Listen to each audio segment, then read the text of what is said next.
He knew what you were going to ask him. At this time, I'm going to call this meeting to order. Time being is 12:02. Welcome to our regular meeting of the City Commission of Rio Grande City. Today being February the 27th of 2026. We're going to start with item number 1A, which is the roll call. Commissioner Ben de Leon. Present. Commissioner Ediel Barrera. Present. Mayor present.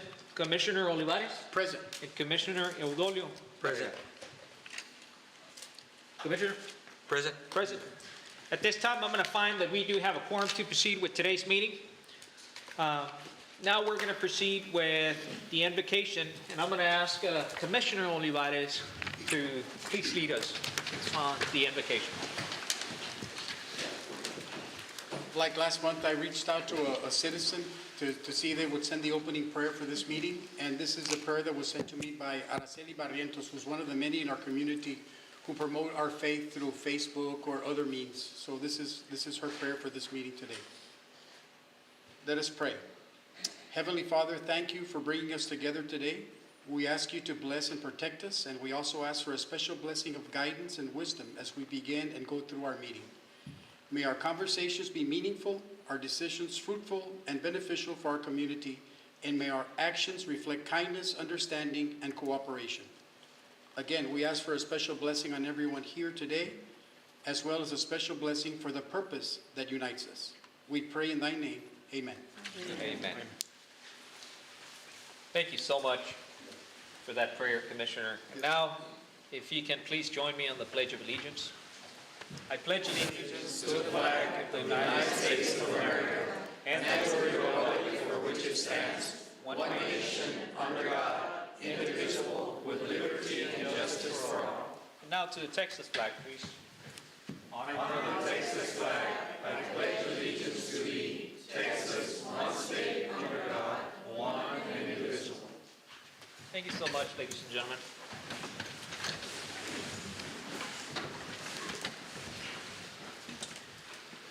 Ms. Montemayor, do we have anybody signed up for public forum? Yes, sir. I have Adriana Cortez. Ms. Cortez, are you present? Do you mind coming forward, ma'am, and addressing the commission? She wanted, she provided a little statement. Oh, okay. I'll go ahead and read it for her. Well, we can read it, ma'am, if you like. Thank you. Thank you so much, ma'am. Do you want to read it, Commissioner? You want me to read it? Yeah, you can go ahead and read it. No. Okay. Yeah. City Council statement, and I'm going to read them verbatim as it is. City Council statement, traffic safety concern. Good morning. I live near the corner of Palma Street and North Old El South. And I'm here because that intersection has become a real safety issue for our neighborhood. North Old El South carries a lot of traffic and people drive fast, much faster than they should. At the same time, there's a convenience store right on that corner. Cars are constantly turning in and out. People are walking in and out, and neighbors are trying to cross the street. It's a busy spot, but it's not set up safely. We've seen accidents there, and even when there isn't the crash, there are near misses all the time. Heartbreaking, people taking risky turns, drivers trying to beat speeding traffic because they don't want to sit there forever. Recently, the city added speed bumps further north, Old and South, and honestly, they're helping. You can tell traffic slows down in that area, but they were only installed at one end of the street. By the time vehicles reach Palma, they're now moving fast again. That's why I would like the city to consider two things. First, installing a four-way stop at Palma and North Old El South to create clear right-of-way and slow traffic at the intersection. Second, possibly extending the speed bumps further down the street toward that corner so traffic is consistently slower through the neighborhood, not just on one end. We shouldn't wait until someone is seriously hurt to make changes we already know would improve safety. I'm asking the city to take a closer look at this intersection and help make it safer for the families and neighbors who live there. Thank you for your time. What was her name again? Ms. Cortez. Okay, Ms. Cortez, this had been an issue that had been brought to my attention personally in the past, and I had talked to Mr. Barrera to address some of these concerns, especially with the speed bumps. It was one of the concerned citizens, the one that reached out to me about the speed bumps, and we discussed it, and we agreed to have some speed bumps. I think that we're definitely, the fastest thing that we can do, I think, is the speed bumps. I don't think that's gonna be an issue. We gotta talk to our legal department about the traffic stop, but I think that the speed bumps are an easy and cheap alternative that we could definitely address. So we're definitely gonna look into it, ma'am, and we're gonna address your concern. Thank you, ma'am. Thank you for bringing it to our attention. Yeah. Thank you. Honestly, we thought the speed bumps had kind of like, nobody complained ever after that. Nobody said anything about that section. So we thought the issue has been addressed, but apparently not. So we'll definitely take another closer look, okay? Thank you so much, ma'am. Thank you. All right. Anybody else, ma'am, signed up for public forum? No, sir. Now we shall move to item 1D. This is, we're very excited about this matter, and it's going to be the presentation of Business of the Month award to Rio Cafe. We're very proud of this program that we have. I'm sorry? They're not here. They're not here? Nobody from Rio Cafe? Lynette, did they reach Probably out? working. Were they gonna come? No, they did not. They're not able to join us today. Oh, okay. But they were hoping that maybe some of us could go and I could take a group picture there at some later. Okay. Okay, that would be great. Very well.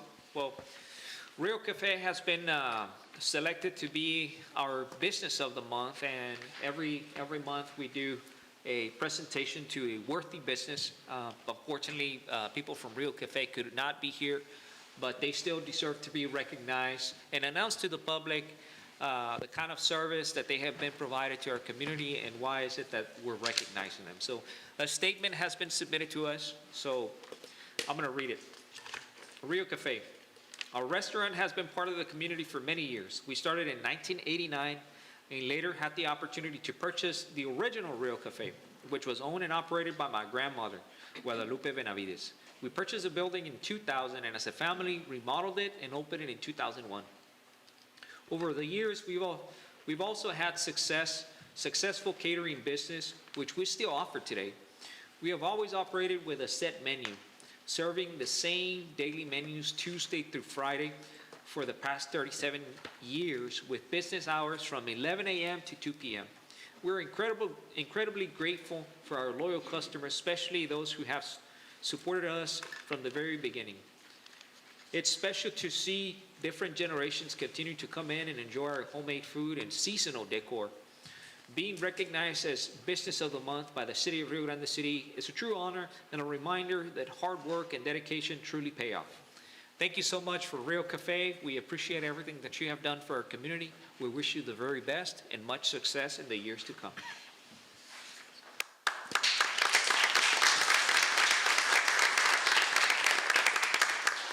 And I'm assuming, I don't see Ms. Valeria de Anda here today. Is she out? She's out. Okay, she's out, okay. Well, perhaps later on today or maybe Monday, if you could go and actually present them with the plaque, take a few photographs. We'll try to be there. I don't know if we can make it, but if we can make it, I think that city personnel should make their way to the restaurant and present the plaque, take some pictures with it, okay? They're closed on Monday though, right? It says Tuesday through. Oh, sorry, yeah, Tuesday. So maybe Tuesday. Very well, okay. Now, after selecting the Business of the Month, we also have another award that goes to a worthy individual. This goes to an individual that has marked the lives of a lot of people within our community, that has truly made a difference, that has brought some kind of a service or some kind of positive things to our community that are worthy of recognition. This month, we have selected Ms. Claudia Diaz. Is she present today? Yes. And do you mind coming forward to the podium, we want to recognize you. Big round of applause, please.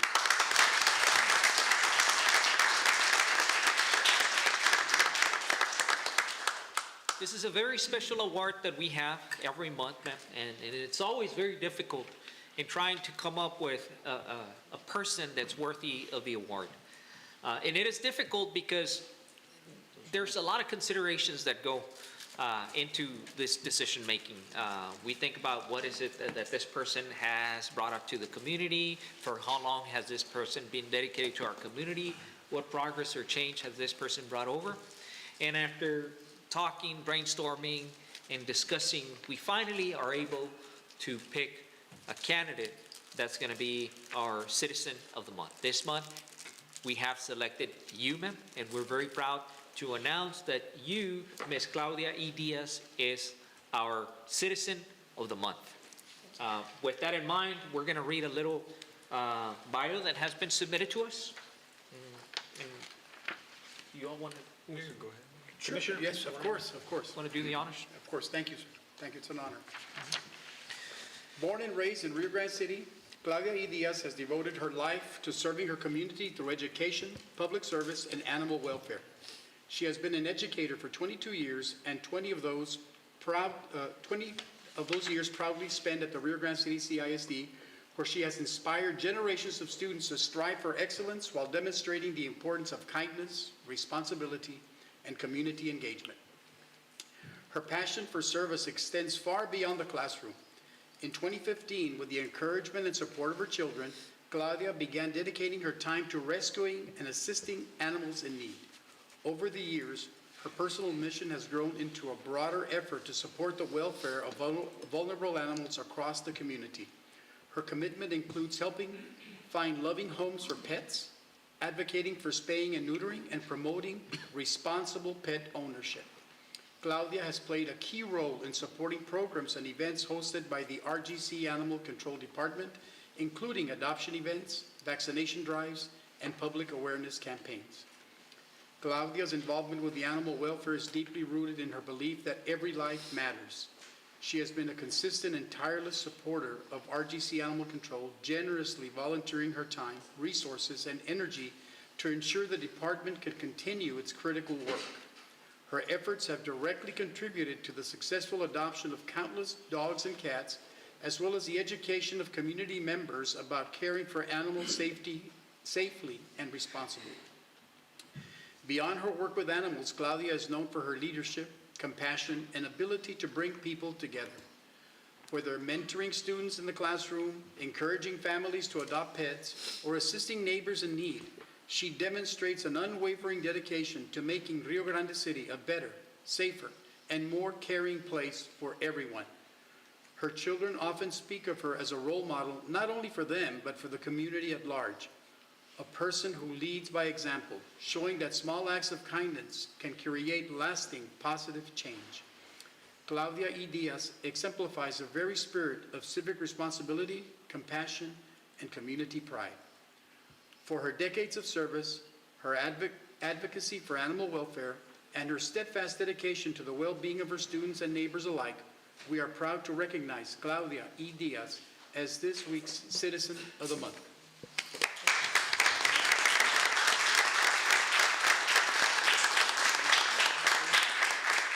Would you like to say a few words, ma'am, before we actually recognize you? First of all, thank you for always helping us help the animals in need. I started this 10 years ago. I would like to thank Mr. Milan, that's always been helping. And it's an honor to have this award.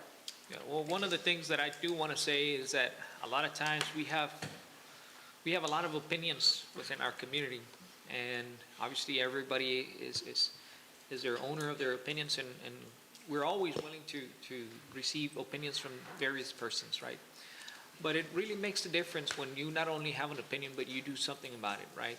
When you decide to participate, when you decide to put in some skin in the game, right? When you start making a difference and not only having an opinion or an idea, but you're actually proactive and you're willing to cooperate with city leaders to make a difference. And I think that's what you have done now. I think that it takes a lot, right? A lot of courage, a lot of hard work and effort to try to engage and obviously to be an advocate, not only for your students, but also for animals, right?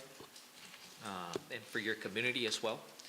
We're very happy to be able to recognize you today. And to all the members of our community, I want to encourage everybody that wants to be an animal advocate to work with our directors, because this commission, this leadership is dedicated to try to help as much as we can with the issues that we have here within our community.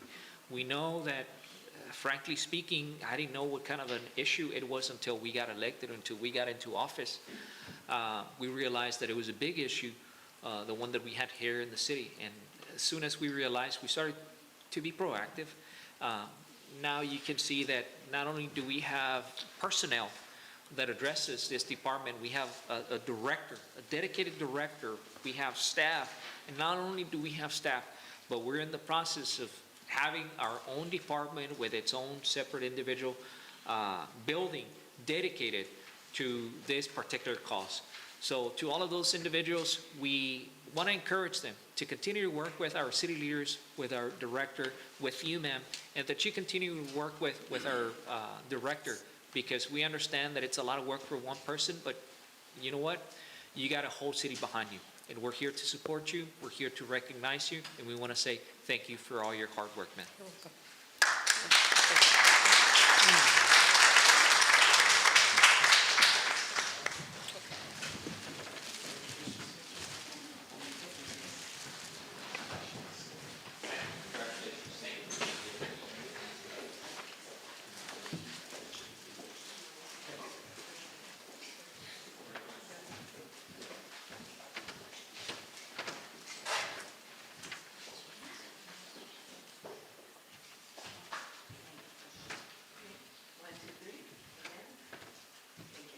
Thank you so much.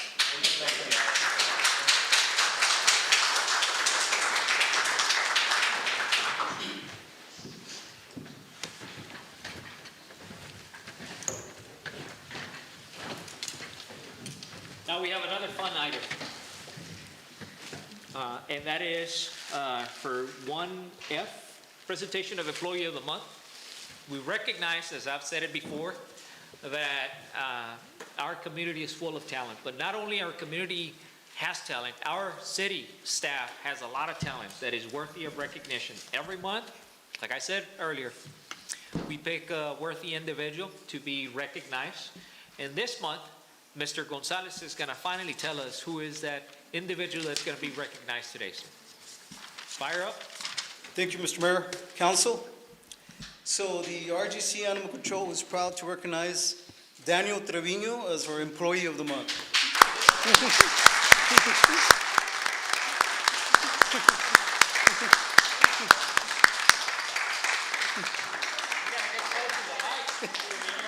He had no clue. He had no clue why he was here, but now he knows. So, Lieutenant Officer Trevino began his career with the Rio Grande City Police Department on August the 23rd, 2023, and later transferred to the Rio Grande City Animal Control Department in July of 2025. He was recently promoted to the rank of lieutenant, serving as second in command. Prior to joining the Rio Grande City, Lieutenant Trevino gained valuable experience working with the Hidalgo County Sheriff's Office and the city of Escobares. Lieutenant Trevino is known for his strong work ethic, self-motivation, dedication of getting the job done. He's always punctual, arriving before 8 a.m. each day, and constantly sets a positive example for the rest of the team.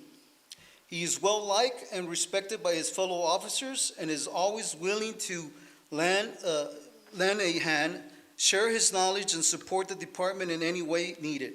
His leadership, reliability, and commitment to the community make him a valuable asset to the RGC Animal Control. Congratulations, Lieutenant Trevino, and thank you for your outstanding service to our department and the citizens we serve. Yes, sir.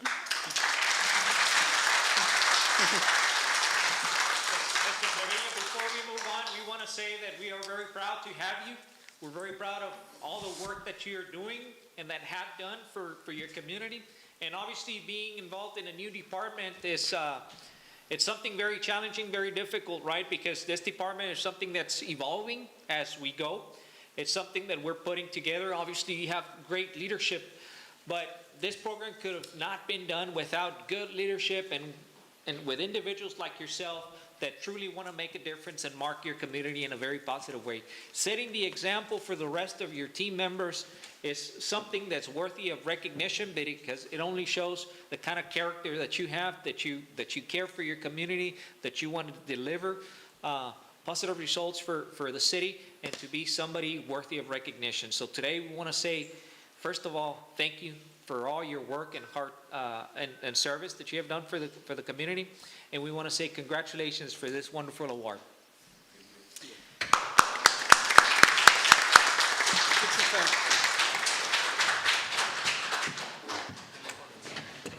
Gift card.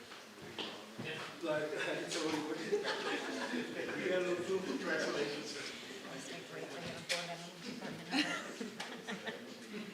Le dijeron que iban a presentar Just for the record, I've seen him firsthand program. running after a dog.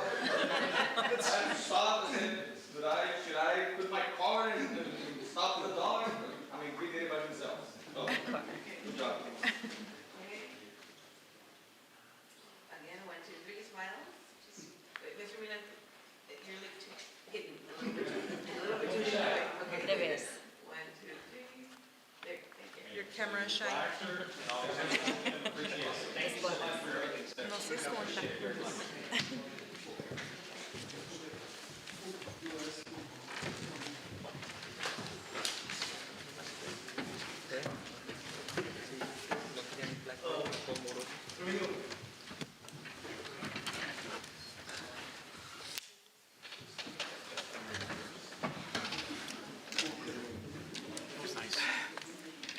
Mr. Gonzalez, you want to take the pictures here?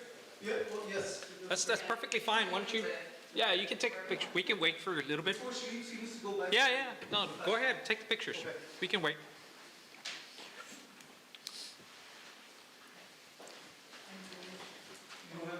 Your plaque? Yes, that's.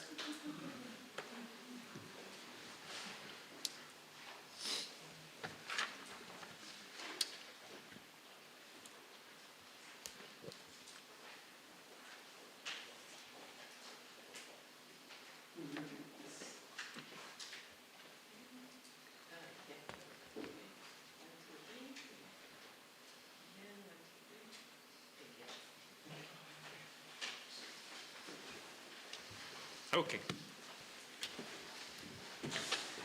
Now we have item 1G, proclamation declaring March the 5th of 2026 as Dr. Alberto Beto Gutierrez Day.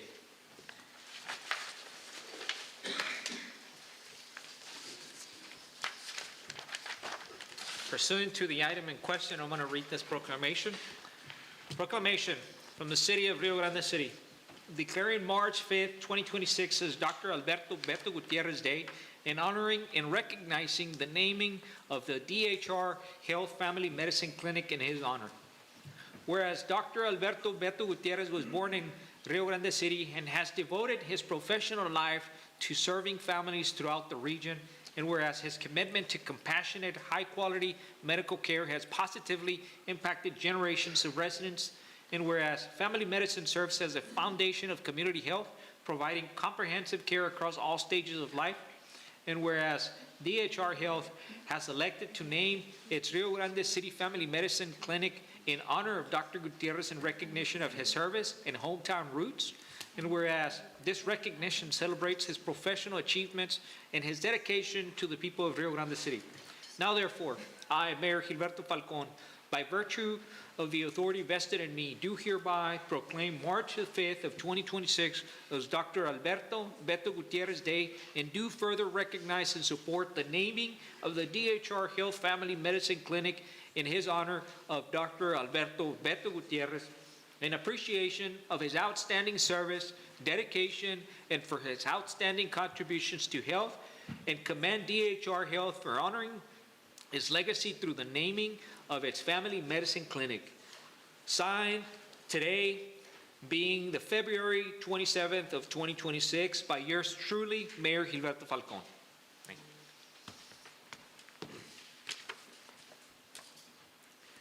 you. Now we move to the second proclamation under item 1H, declaring April as Fair Housing Month.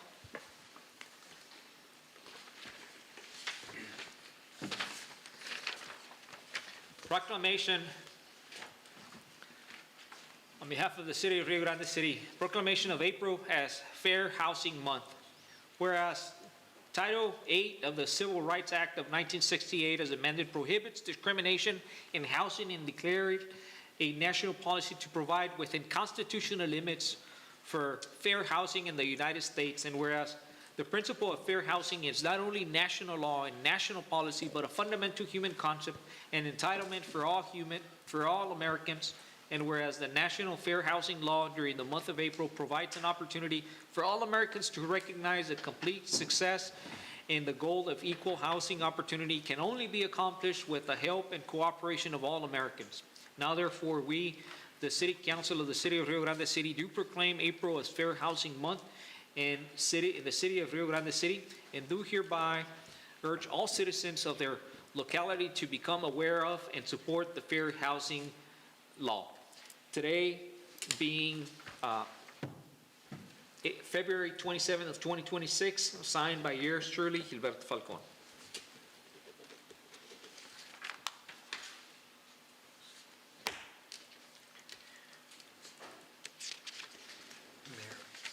Now, I think we have a representative from DHR. yeah, we're gonna, before we move to the reports, we're gonna address some of the other more pressing items. I know that we have some people in the audience, and we want to respect your time here. So we're gonna address those items first. So I'm gonna be skipping around.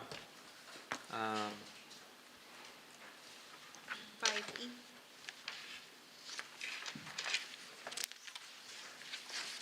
5B? E. Okay. We have the discussion, possible action to execute the construction contract with RP Constructors, Inc. for the wastewater treatment plant expansion project funded by the Texas Water Development Board project number 73874. Good afternoon, Mayor. Good afternoon, sir. Council members, for the record, my name is Mike Hernandez with Miller and Hunt Engineers. Before you are the executed contracts for the expansion to the wastewater treatment plant.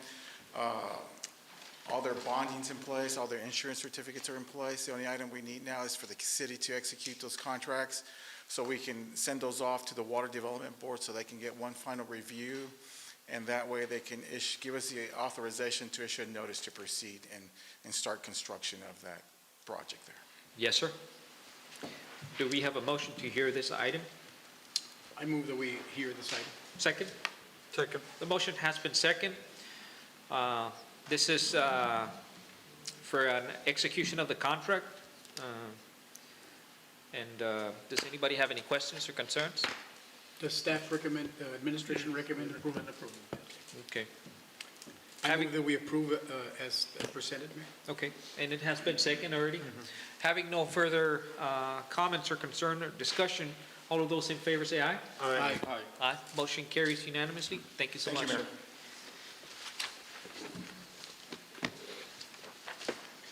Mayor. You have 7A. 8? Yes. We move to 7A. Discussion, possible action on final approval of the Falcon Trails Phase 2 at 755 subdivision.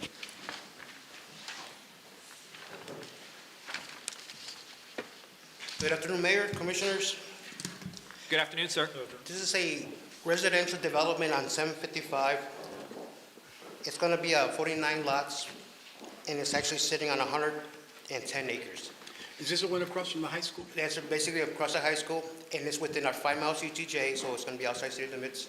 It's going to be outside? Yeah, it's going to be outside city limits. We're not going to annex it? Not this section, maybe hopefully in the future. What do you mean by hopefully?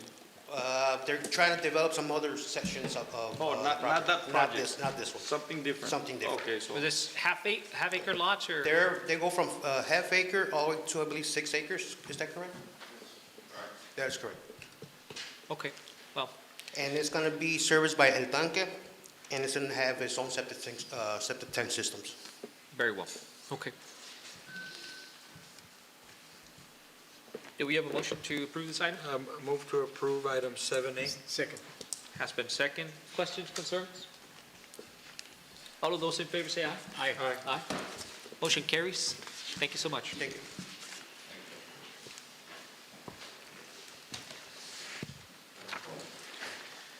Okay. Do you have another? Do you want to do for the plaque so they could leave? Yes? It would be under departmental. Oh, okay. All right. Thank you so much. Okay, we're gonna go back to, we don't have anybody else, right? No. That we need to address? Okay, all right. We go back to item 1I, departmental report, starting with the library, right? Yeah, it's Yes. just for, Yeah, we're gonna go a little bit out of order. Yeah.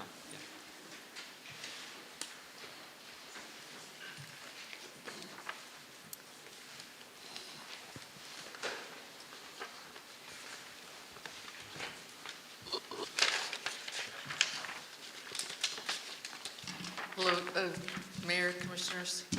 Proud to have my Rio Grande City Public Library staff with me today. And I'm very proud of all the work that they've done year after year. And especially this year, we've got some good news to share with you all. But first, quickly, I would like to say thank you to everybody that attended our RGC Comic-Con. Thank you to Commissioners Ediel and Roger for being able to attend. Thank you to the Friends, Public Works, Parks and Rec, Planning, PUD, EDC, and Oneida Garza, our project manager. Oneida has also been very instrumental in helping us with the State Library Li-Fi grant, along with Eddie Lopez. So a lot to be grateful for, a lot to be appreciative of. And our building is almost complete. We're like in the final time frame of it being complete. So we're extremely excited of that. And we also participated in the job fair. We encourage job seekers to come by the library. We'll give you up to 5 free copies of your resume for free to hopefully get your job. And we have March 24th, we'll have a Salute to Veterans concert. Is that a band or how? Yes, we'll have the United States Air Force Band. It's a 5-wing ensemble Okay, band. it's an ensemble, okay. Yes. Hold on just a second, ma'am. Well, I don't know if it's a surprise for some or not, but we do have something very special, a recognition that has been prepared for the library. So let me read a little statement that has been prepared. Like always, Ms. Foltz, we're always very impressed with our library. I know that you all go above and beyond of the calling, and I think that the results speak for themselves. The community just is severely involved with the library, and the numbers are incredible. I couldn't be at the Comic-Con. I totally missed it. I had a family commitment, but all I hear is just positive things from the community members. Everybody that was there has something very positive to say. And in fact, they're asking, hey, I think it's gonna get bigger and bigger year after year. And it is thanks to your dedication, your creativity, that you have been able to achieve this. So we're very happy about that. Thank you so much again.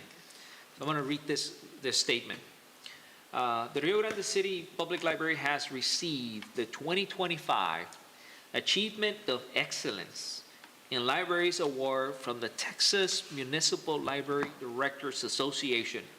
And check this out, listen. Out of 545 public libraries in Texas, only 101 were recognized, placing our library in the top 20% statewide.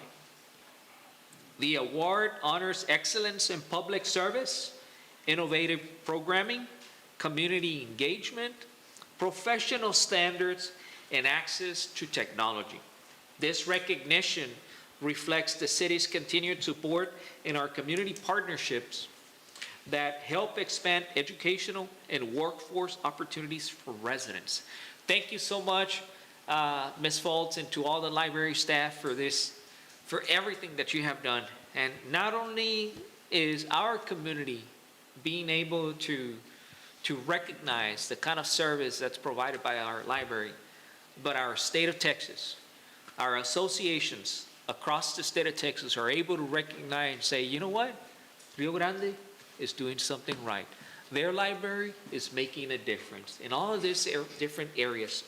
And we're very proud of that. So now we're going to present to you with this wonderful recognition and to all of your staff. Thank you, Mayor. And I just want to just remind you, when we attended the TML conference, that our name was right up there with the list of other libraries, including Austin Public Library.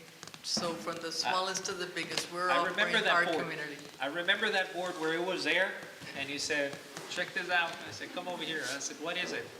And definitely pointed out there.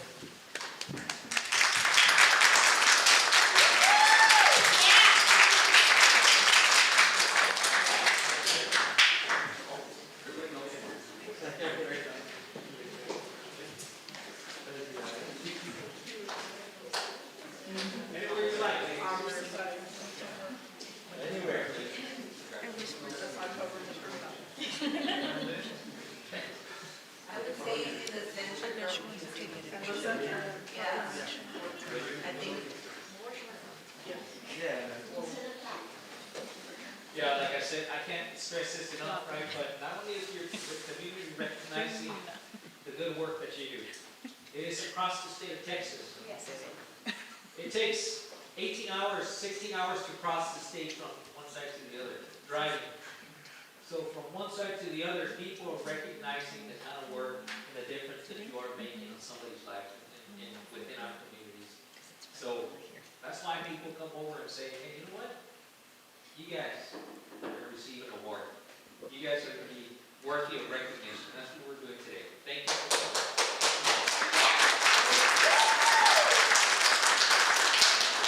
Big smiles, 1, 2, 3. Thank you. Thank you. Marlene. Mr. Milan, to do a photo with the DHR proclamation. Antes de que se siente. Mayor, maybe you want to take a picture with DHR? What's that? Take a picture with the Yeah, proclamation? here? Yes. Oh, yes, yes, absolutely.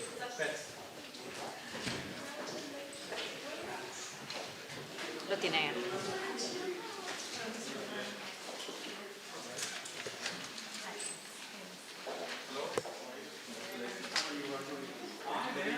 Congratulations, thank you. I'm going to proclamation, so we'll take a picture with you. I did not know that we have a representative of the HR. 1, 2, 3. Thank you. Thank you so much. Can we take this one or? Yes. Can she say a few words? Yes, yeah, absolutely.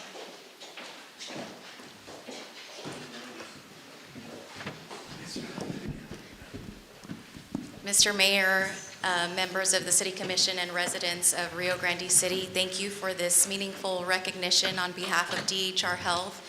I am proud to accept this proclamation honoring Dr. Alberto Beto Gutierrez. Thank you. Well, thank you so much for being here.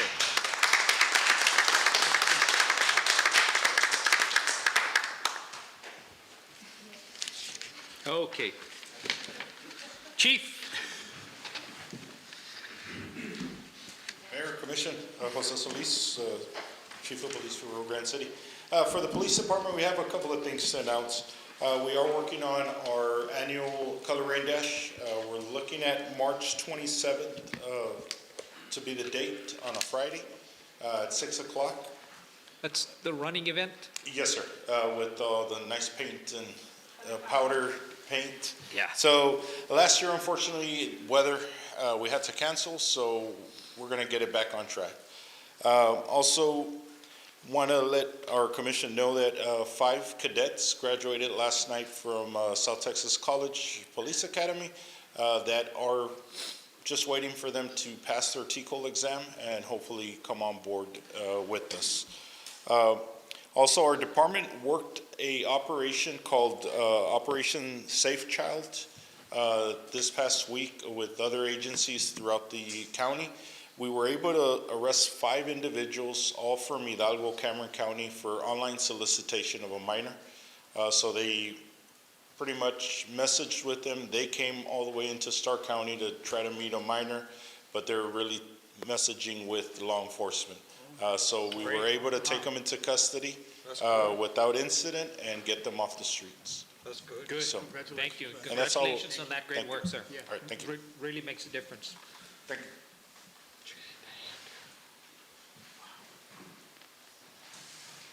Mr. Gonzalez? Mr. Mayor, Yes, sir. Council, Eli Gonzalez with Animal Control. So for the month of 2026, RGC Animal Control responded to a total of 519 calls for service, addressing a wide range of animal-related concerns throughout the city. We conducted 39 animal captures, we completed 29 adoptions and fosters, and we handled 21 wildlife captures. We are especially proud of the numerous successful adoptions of both dogs and cats, helping place many animals into safe and loving homes. We also recently hosted an adoption event at the Tractor Supply in Rio Grande City, which was successful. We had a total of 10 adoptions at the event alone, showing a strong community support for our program. Additionally, our officers completed specialized training to participate in the 2026 oral rabies vaccination program, which supports public health and safety by helping prevent the spread of rabies in our community. Our department remains committed to animal welfare, public safety, and responsible pet ownership within our community. With that, I'll open it up to any questions. Yeah, I just want to let you know, I just want to let the commission know that you were able to get a hold of what was it, an armadillo? An armadillo, yes. Perfect, yeah. Really? Yeah, it was actually destroying the owner's property. Wow. Yeah, so. Really? Yeah. Yes. Yeah. So it's a wide range from armadillos to jabalines and to snakes and everything that you could think of. Speaking of jabalines, I just wanted to ask, I know that several community members have asked me what we can do. Can we reach out to someone about getting some information, maybe Parks and Wildlife biologist, or somebody that can guide us to what we can do to control or how to handle those situations, because they seem to be running rampant in parts of our city. Yes, it looks like they're getting domesticated. Yes, they It looks are. like It looks- they're yes. they're getting friendly. We can apply for a permit, and in fact, I invited Eric Garza. Mr. Garza, you want to join us here to the podium? Eric Garza is the lead biologist for Texas Park and Wildlife. Very good. Can you transport jabalines? He's going to answer all those good questions. Are those protected? He's the lead biologist, and he's housed here in Rio Grande City. that's He's out of Region 11. I wouldn't mind So- having some at my ranch. I think we have to apply for a permit, is that correct? I like the way they look. Yes. No, Mayor, no hay para allá. Then, Están todos acá. No, no tenemos a... do you want to pass it on to, this is the front and back, yeah, to the council? So if you have any questions, Mr. Olivares? I appreciate him being here. Thank you, All right. thank you. So for the record, my name is Eric Garza. I am a district leader for the Wildlife District 11 for Parks and Wildlife. Thank you. I do office here out of Rio Grande City. Our district covers most of the border counties, of course, including all of Stark County. Okay, so the question here, javelinas, we currently only have one permit available for the movement of javelinas. It's shorthand, it's called a triple T. It's for trap, transport, and translocate. So what that requires is either a municipality or a private landowner to apply for that permit. There's actually two parts to it. One is the trap site location, which in this case could potentially be the city, and then a release site location. Okay, there's a $750 fee for every release site location. It's one of our cheapest permits, okay? Now, there's some other requirements. You have the requirements off of our website in front of you. It's front and back, all right? These are game animals. This is the reason that you have to use a permit to move these animals. So Where do we apply for this? this will permits? be on one of our websites. So we have what we call the Texas Wildlife Management Okay, Information System, TWIMS for short. If you have a representative from the city that wants to begin this process, they can reach out to me or my local biologist. We can help you all get the permit application completed. Now, the hardest part of this application is having a release site that's suitable. We would need either an individual ranch or a group of ranches that is contiguous, so touching, with low fences in between those ranches that have a minimum of 5,000 acres in total. Okay, this is based off the biology of javelinas. So you would need a release site that's more than 5,000 acres? You would need a release site Or of altogether. 5,000 acres of contiguous Altogether. property, okay? Without high fences in between, because that impedes the movement of these javelinas. You basically may as well not have it contiguous. And the release, it says here, 750 per release, is that, how many do you capture at a time? Per release site, not per animal. Oh, So when we oh. trap, because of the biology of javelinas, they are herd animals. So when you trap, you have to trap an entire herd of them. Right. So that can be anywhere from 5 all the way up to 20 of them. Yeah, okay, Okay. very well, thank you. In the meantime, what can we do to prevent them from coming into our properties? Is there anything that we can, that? Put up a fence.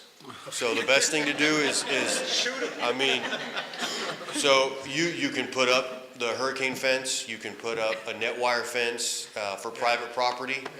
You can, if they're coming into your yard, they're coming in for a reason. Usually it's for food. Yeah. Okay, if you have dog food out there, they're gonna come find it. Yeah, they Okay, they are wildlife. They're not gonna allow for things to be out that they're not gonna take advantage of. Okay, so take away food and water and shelter. So if you want to try to scare them away, that's fine. If you want to put up a fence, that's more of a permanent solution. And definitely get rid of any kind of attractant that is there for them. Thank you for being here, thank you for the Yes, sir, information. thank you. Any Appreciate other it very questions? much. No, I think that's, Okay, Yeah, thanks. yes, sir. thank you. Any other questions? Thank you, Thank thank you you. for All everything good. you're Thank you doing so for the much, sir. department. Thank you, sir. Thank you. Mr. Cantu? Good afternoon, Mayor Commissioners. Leo Cantu, Finance Director for the city, here to present the finance report for the month of February.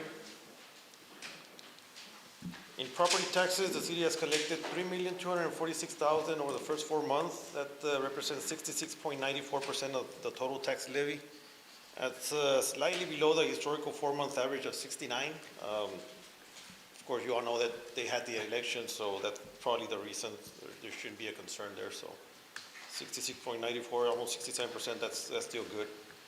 In sales taxes, sales tax collections for the month of February, representing the December sales activity, are the highest the city has ever recorded, totaling $797,530.21. Wow. Just for the month of December? Just for the month of December, yes. Wow. This reflects a 12.33% increase over February of last year, or $87,000 more compared to last year.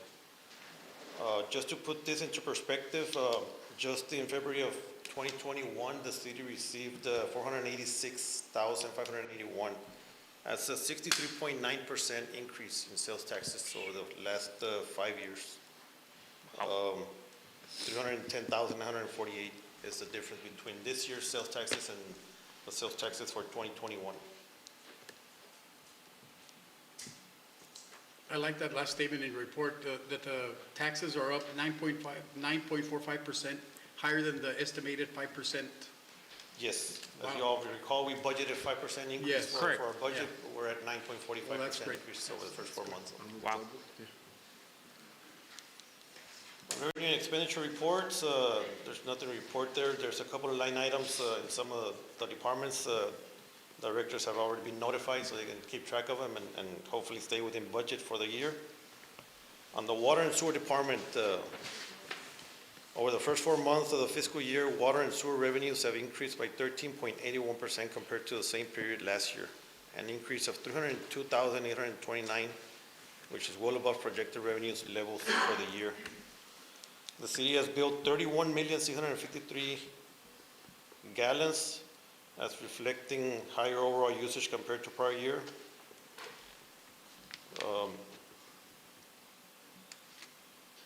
Water loss for the month of January was at 4.39%, And for the whole year of 2025, we were at 10.79%. Wow. For the full year, so. I know this last couple of months, the water loss has been a little bit under. That's because the usage is normally less in the winter months, so the summer months is when we usually use more consumption, so that's when we see a little bit higher water loss. On the expenditure side of the water department, there is one concern on one line item, and that is contract services for the distribution department. We'll probably present a budget amendment next month and also try to come up with a solution, see what we can do to address that issue, because it is, we're almost exceeded the budgeted amount, and we're only 4 months into the year, so we have some solutions there that we might want to present, but we'll present them next month. But you're okay for now? We're still okay for now, but like I said, it's concerning, so we do have to address it and find a solution for it. Hopefully, whatever we sent, the commission agrees with it, and we can approve and move forward next month. Yes, sir. That's it. Any questions? Mr. Cantu, thank you so much for that great report. Obviously, as I've mentioned before, we are very happy with everything that you do here at the city. Every time that there's an issue, you bring it to the table. That's all we ask, that you give us some options. And like one of the things that I do like and appreciate about you is that a lot of times everybody can tell us what the concern is, right? Everybody can tell us what the problem is. But one of the things that I got to recognize about you is that by the time you bring a problem to the table, you already have 2 or 3 solutions. So I appreciate that very much. That really makes a difference when it comes for us to make decisions. Great leadership. I appreciate everything that you do. Keep on the good work. Thank you, Mayor. Thank you. Thank you. Thank you, sir. Thank you. Chief, good afternoon, sir. Good afternoon, Mayor, Commissioners. The report for the month of January, we had over 64 calls in the month of January. You should have an outline there of what the type of calls that we had, as well as fire inspections and several plan reviews as well. 35 inspections, 35 and 12 plan reviews overall for the month of January. And this past month, we went ahead and concluded our hiring of 4 firefighters.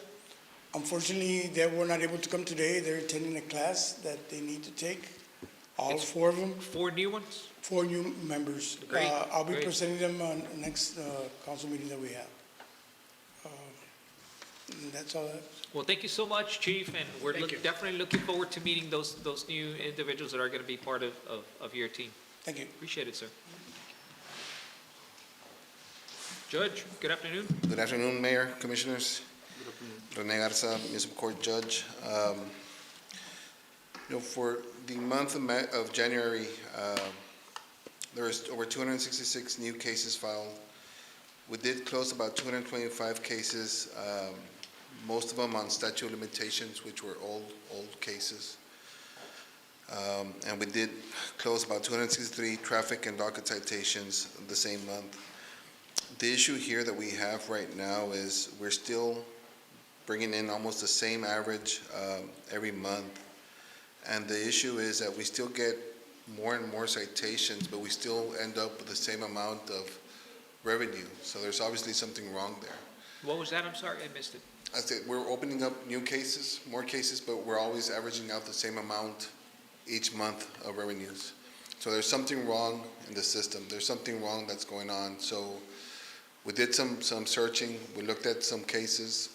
So what we're figuring out is that a lot of individuals come into our office and ask for a payment plan or ask for a community service.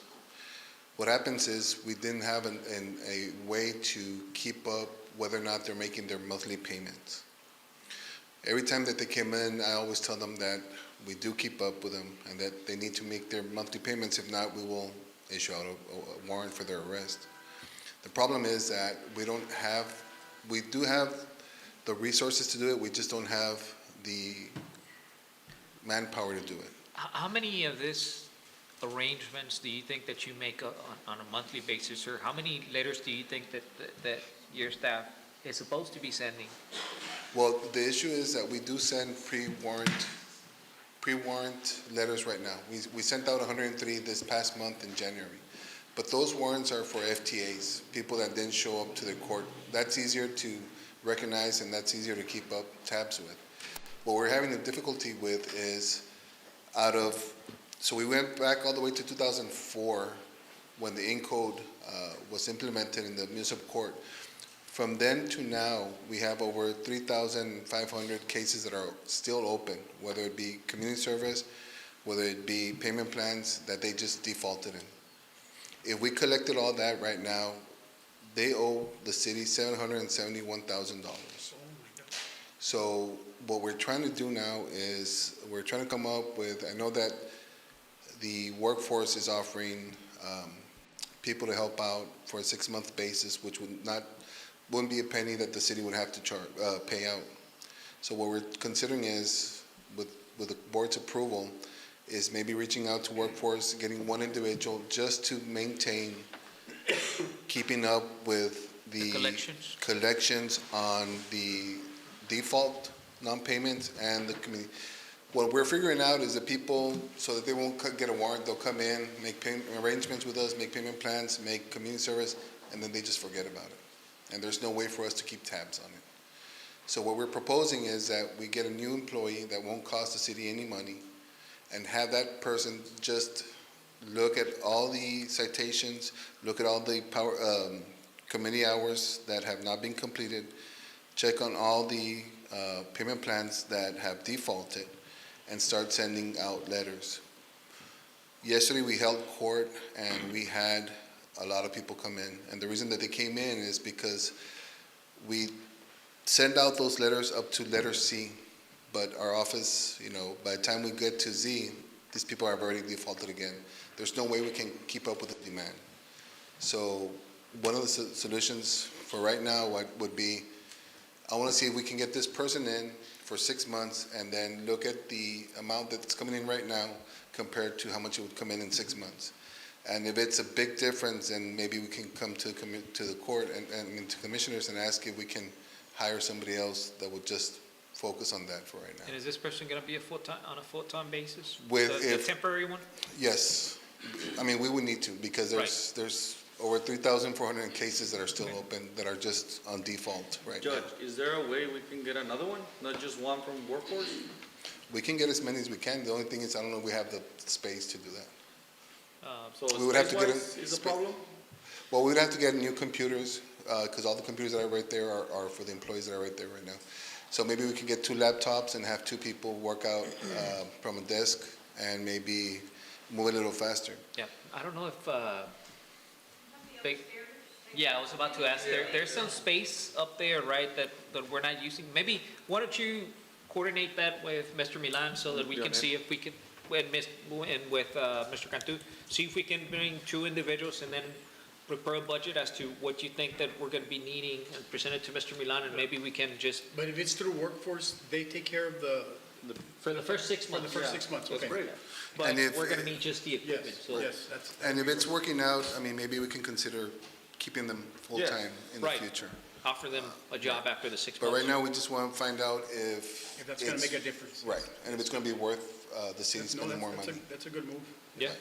So just talk to Mr. Milan and Mr. Cantu about the space and the equipment that you're going to need for them so that we can pretty much get them going. Right, so hopefully that will take care of itself, so. The goal is always to have an efficient municipal court. And if you need 1, 2, it's not going to be a problem, because the more we put into that system that is not working properly, the better results we're going to have at the end. So for us, it's very easy to make a decision. So hopefully you can get those 2 and then just do it. It is, and the thing here is that the state requires the minimum, which is $25 a month of a payment plan. And I understand that there's hard situations with people, but the least that they can do is reach out to us, say, hey, I can't pay this month. Can you give me an extension for next month? or say, hey, I can't pay, can I help out? You know, at the library, we've been sending people to the library, Parks and Recs, we've been sending people within the city so that they can Yeah, help out. Animal And control needs a lot of help. we can start sending over to the animal control. And Hector needs a lot of help too. Changing some javelinas. All right, well, I'll speak to Mr. Milan and get that rolling. Yes, sir. Thank you so much. Thank you. Oh, yeah, let me ask you something before I forget. Have you noticed any citations for DOT or anything like that? I haven't asked. They're not coming in as much as they were about 6 months ago. Okay. But we do I'll look need, into it. we do need some increase in that.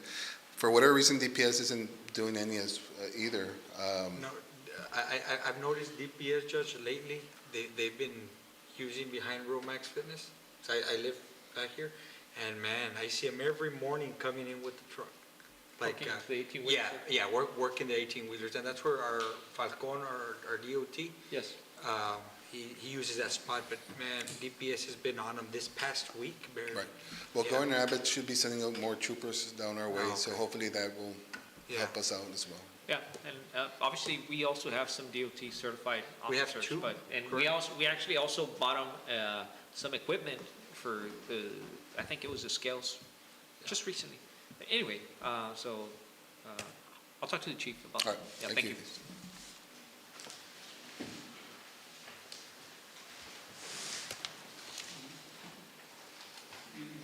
Salinas, Good afternoon, Mayor and Commission. Good afternoon, sir. Ruben Salinas, Public Utilities Director, and this is my report for the month of January. We've begun a second fire hydrant installation on Maple Street. This subdivision previously lacked a functioning fire hydrant, which presented a potential public safety concern. This new installation ensures adequate fire protection, coverage, and improves emergency response capabilities within the area.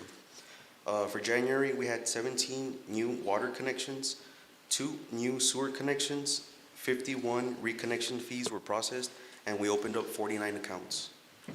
And since we approved the line item for the wastewater treatment plant expansion, they have begun to mobilize their equipment, and we anticipate that this project should begin either late March or early April. That is all. Do you have any questions? Mr. Salinas, no questions, but obviously, we recognize all the hard work that you and your team do for the city, and you guys are in the front lines. We're very happy about everything that you guys are doing. Yeah. I keep hearing that Mr. Milan is not getting the calls about water problems as he used to, so that's a great sign. Yes. You know what? And it's, Yes, sir. what I've been, with these last 4 or 5 reports, it honestly, it applies perfectly what I've been doing for the last 2-3 months, it's very difficult just to start to be listening to stories and just focus on the actual work. Yes. Anybody can say things, but it's, like the mayor said, yeah, you can say, yeah, but do it. So you guys are actually doing the work. Yes, I don't get as much calls as I used to get for the public works, for the water, for the animals. Every day was like, no, I'm not joking, but 10 calls. And now it's not, so yeah, I stopped listening to gossip and just looking at actual work, and you guys are doing great. And Mr. Salinas, do you actually publish these pictures that you submit to us on your page, or you don't? Yes, we do. You do? We post Okay. them on the Because you're city literally page. in the trenches. Yes. Right here. Yeah, so Yes. Literally. Yeah, literally. I gotta say, that's very commendable, because people respect that. As a leader, a lot of times, people, when you become in a leadership position, you tend to rely on the people that are helping you, but here you're leading by example. And that's very commendable. We appreciate that very much, and I'm sure that your team is very happy that you're willing to go down to the trenches along with your team members, and you're just not bossing them around. Yes, So sir. I'm sure that they appreciate that. And as far as the few calls that we do get, I want to recognize that I've called Mr. Salinas on a few occasions, and he's good, man. He's good at responding, he's good at answering, and not only that, but he's good at delivering results. So thank you so much, Mr. Salinas. Appreciate it. Thank you. Sir, thank you, sir. Thank you. Mr. Barrera? Yes, sir. Buenas tardes.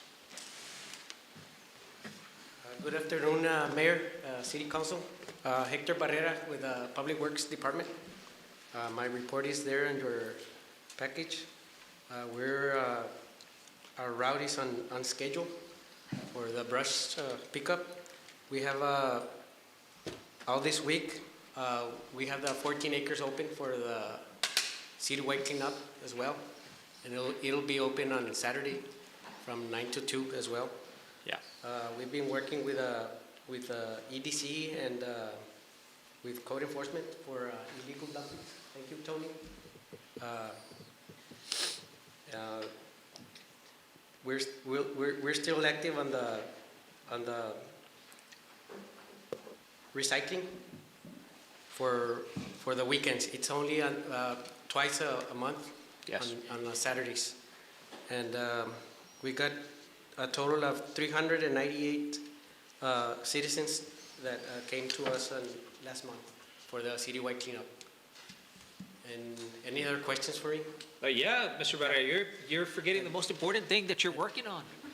Yeah. So, for all of those that you don't know, Mr. Barrera has been working to start paving our callejones. So all of our callejones are going to be paved. He's been leading that job right now. We're having some technical issues right now with some of the equipment. Yeah, we got some quite a bit. But they had started this week, then some equipment failed on us, but the project is already ongoing. He already has a game plan. He already has some callejones that are going to get paved. So this is an initiative that, as we've mentioned, infrastructure is one of the most basic requirements of a city and services that need to be provided to our citizens. And we think that having caliche roads within the heart of our city is just not acceptable. I think that the city is past that. I think that the city can do a lot better for its citizens. And so we're going to start with downtown. Mr. Barrera is the leader of that project. He's going to make sure that all of those callejones get paved. We're doing it in-house, essentially. We have somebody that is helping us, Mr. Gonzalez. But we're trying to stretch our dollars as much as we can. And it's going to take a few years, but we're going to start to see the progress within downtown. Thank you, Mr. Barrera. Thank you, and I want to thank Mr. Gonzalez. We've been working with him pretty good. So yes, sir. Thank you. And about the speed breakers, I already have the speed breaker for Old Del South. Oh, great. Even better, Mr. Barrera. We just got him last week. Thank you so much. We appreciate that very much, Mr. Barrera. Mrs. Cortez, for her to know. Thank you. Appreciate it, sir. Yeah. Thank you. Thank you, sir. Thank you.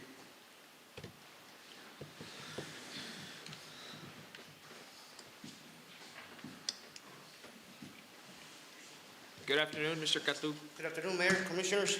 I am Antonio Cantu with the Planning and Code Enforcement Department. I'm going to give you a brief summary for the month of January. The Planning Department issued 167 permits with a valuation of $3.5 million. Staff reviewed 10 plan reviews. We also reviewed 2 subdivisions, which was MC Rodriguez and 7 Bruce Coffee. We registered 8 contractors. Our monthly office log was 687 calls. Inspections were 67, and we had a total of 235 people walking in. We issued several certificate occupancies. The first one will be Penco Viejo Express LLC, located 700 North Flores. Star Title Loans, located 306 West Main Street, Suite B. Fresh Route at 301 North FM 3167, Suite E. Performeria 300 Deserario LLC, 204 North East Street. And DHR Internal Medicine at 2816 Doctors Drive. We also issued a total of 39 health permits. Staff went out to do 33 inspections, and we did 139 follow-ups. Code enforcement opened 192 new cases, and they closed 83. Have any questions for myself or our Mr. department? Mr. Cantu, one of the things that I would like to see in the reports is something similar to what Mr. Cantu does, where Okay. he's got numbers compared to what last year's numbers were, so that we can see how, whether or not we see a decline or an increase on permits, on subdivisions, on commercial buildings, things like that, so that we can be engaging the growth that we're keeping up. That's gonna help us to know whether or not we need to be more aggressive or incentivize one of the areas perhaps we're falling behind. For example, hey, last year we did 4 subdivisions, and this year we only have 1. Well, maybe we need to start focusing on that, or maybe we're missing on the commercial side. Maybe we need to focus on that. Yes, But sir. if we can have a point of reference, obviously the report is great as to what is going on right now, but not having something to compare it with last year or 2 years ago, it's hard for us to be able to determine what is it that we need to do for you to help you in this department. Because you gotta remember, we're here for you. Yes, sir. And the only way that we can help you to keep on pushing something is if we know what's the difference between what's going on right now and what happened in the past.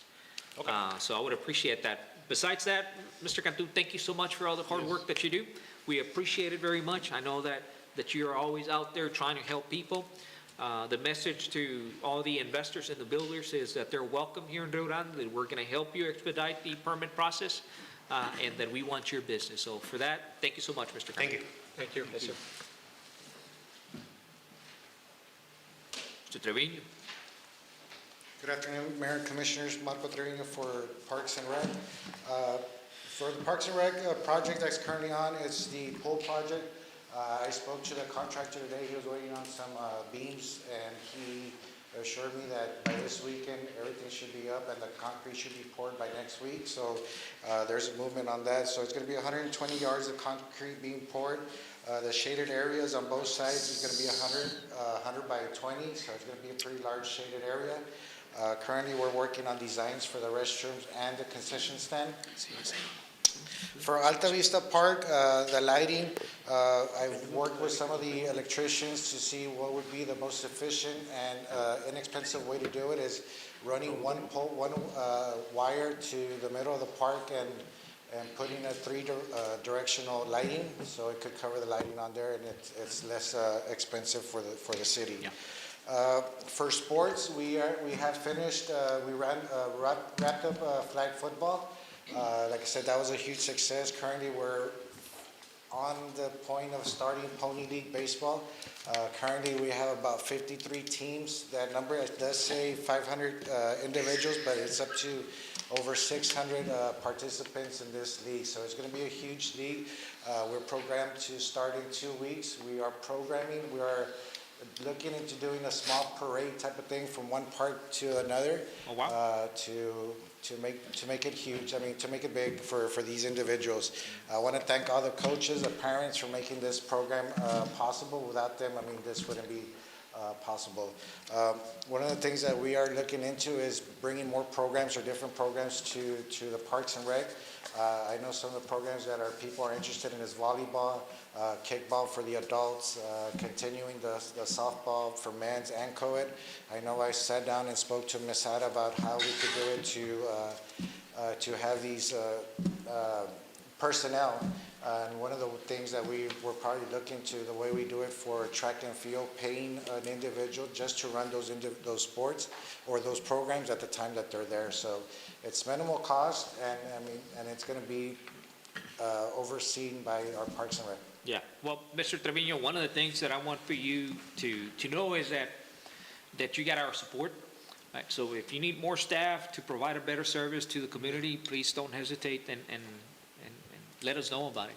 Because if you can offer more and it's not going to cost the city a whole bunch of money, we could definitely do it because we're interested in giving back to the community. This is one of the jewels that you have and that we have, your department. It's one of the few things of entertainment that we have to offer, so we're going to bank on that. We're going to try to promote it as much as we can. We're going to try to get the community involved as much as we can. So if we need to invest a little bit more, we're definitely going to consider it. We're so grateful that the city is doing well, that it gives us that little bit more flexibility to put back into the community, you know?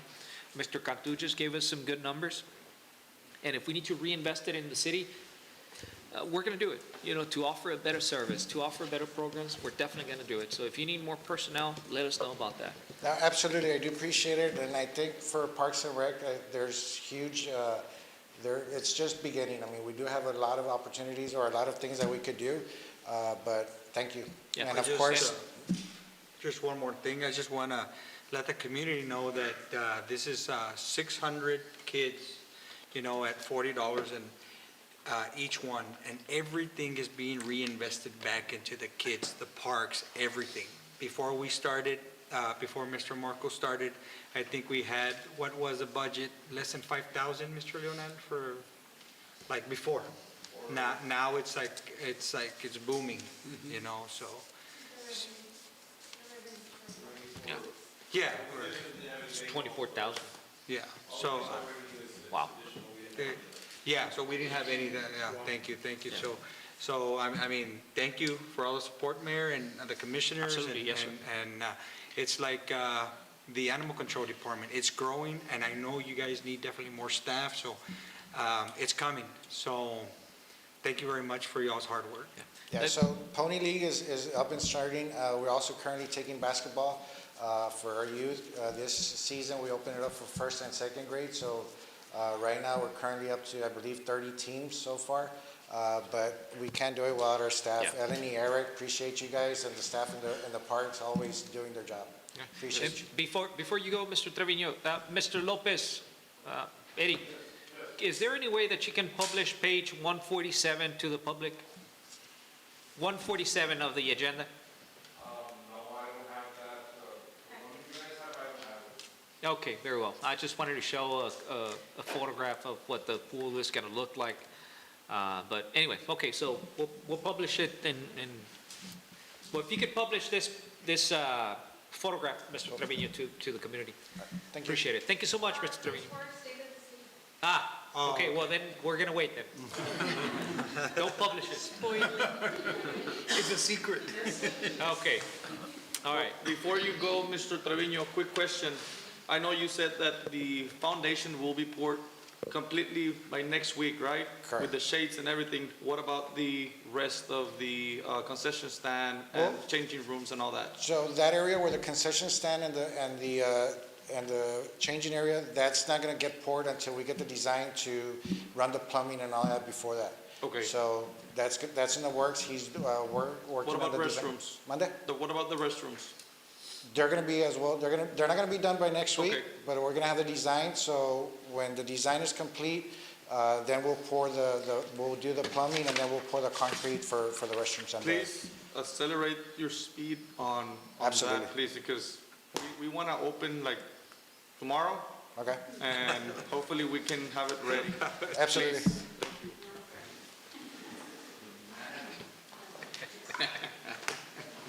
Good afternoon, Mayor and Commission. This is Melinda Gomez, Rio Grande City Executive Director. I'm going to summarize my report. So we are currently reviewing several business incentive opportunities. All required notices are in progress, and we are currently working on agreements. Our team is working with legal for project readiness and to make sure everything is, all the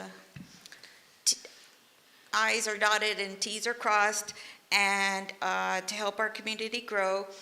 Seven Brew Coffee, if you don't already know, has already started construction. They're located, or going to be located, right next to Walmart. And this just shows that new businesses and investments are continuing to come to our area.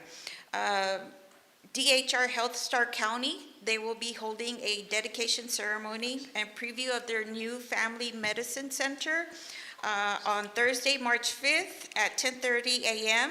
at 2816 Doctors Drive. This is at the new DHR development on 3167. And this investment in healthcare will make local services and our community stronger. Our staff is regularly visiting local businesses to see how they are doing. This is part of our business retention and expansion program. These visits help us understand what businesses need, find any problems, and connect them with helpful resources. Keeping in touch helps us work together and support both new and existing businesses in our community. Our communications and outreach team, Ms. Marlene, she continues to promote all our programs, all our social media pages. We have the EDC page. She manages the Main Street page. She also manages the Bessie Trolley Tour page and the Lopez Tijerina Courtyard page. We have quite a bit of social media pages, not only Facebook, but that includes Instagram and LinkedIn. I do have some great news. Yes, what are we? Wednesday we had our job fair, our annual job fair, and we have worked with the city, with the public library, with Workforce Solutions, with STC, and at times with UTRGV Star County for 10 years to make this event happen. And working together makes a big difference in our community. The highlights from this past job fair, we had 30 employers seeking job or looking for job seekers. We had 140 job seekers that attended. 91 interviews were conducted at the job fair, and with 72 potential job offers at the job fair. So this event helps our community, gets the employers connected with the job seekers, and we're actually looking to grow it, and we are looking for a bigger venue for next time. That's all I have. If you have any questions. No, ma'am, thank you so much for everything that you do, ma'am. Good job Okay. with the videos and everything, Marlene and Yeah, yourself. they're good. You're up to date. Okay. I just saw the video today about last night. So very informative. Thank you so much for putting it out there. The sooner, it's always the better. Yes. So thank you. Okay, thank you. So at this time, Ms. Yandere, we're gonna actually have a motion to move to executive session. Does anybody, I move that we move the meeting to executive session. all those in favor? Say aye. Aye. Motion carries. We now go to executive sessions. Thank you. It's 1:24, the time being.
time, I'm going to call this meeting back to order.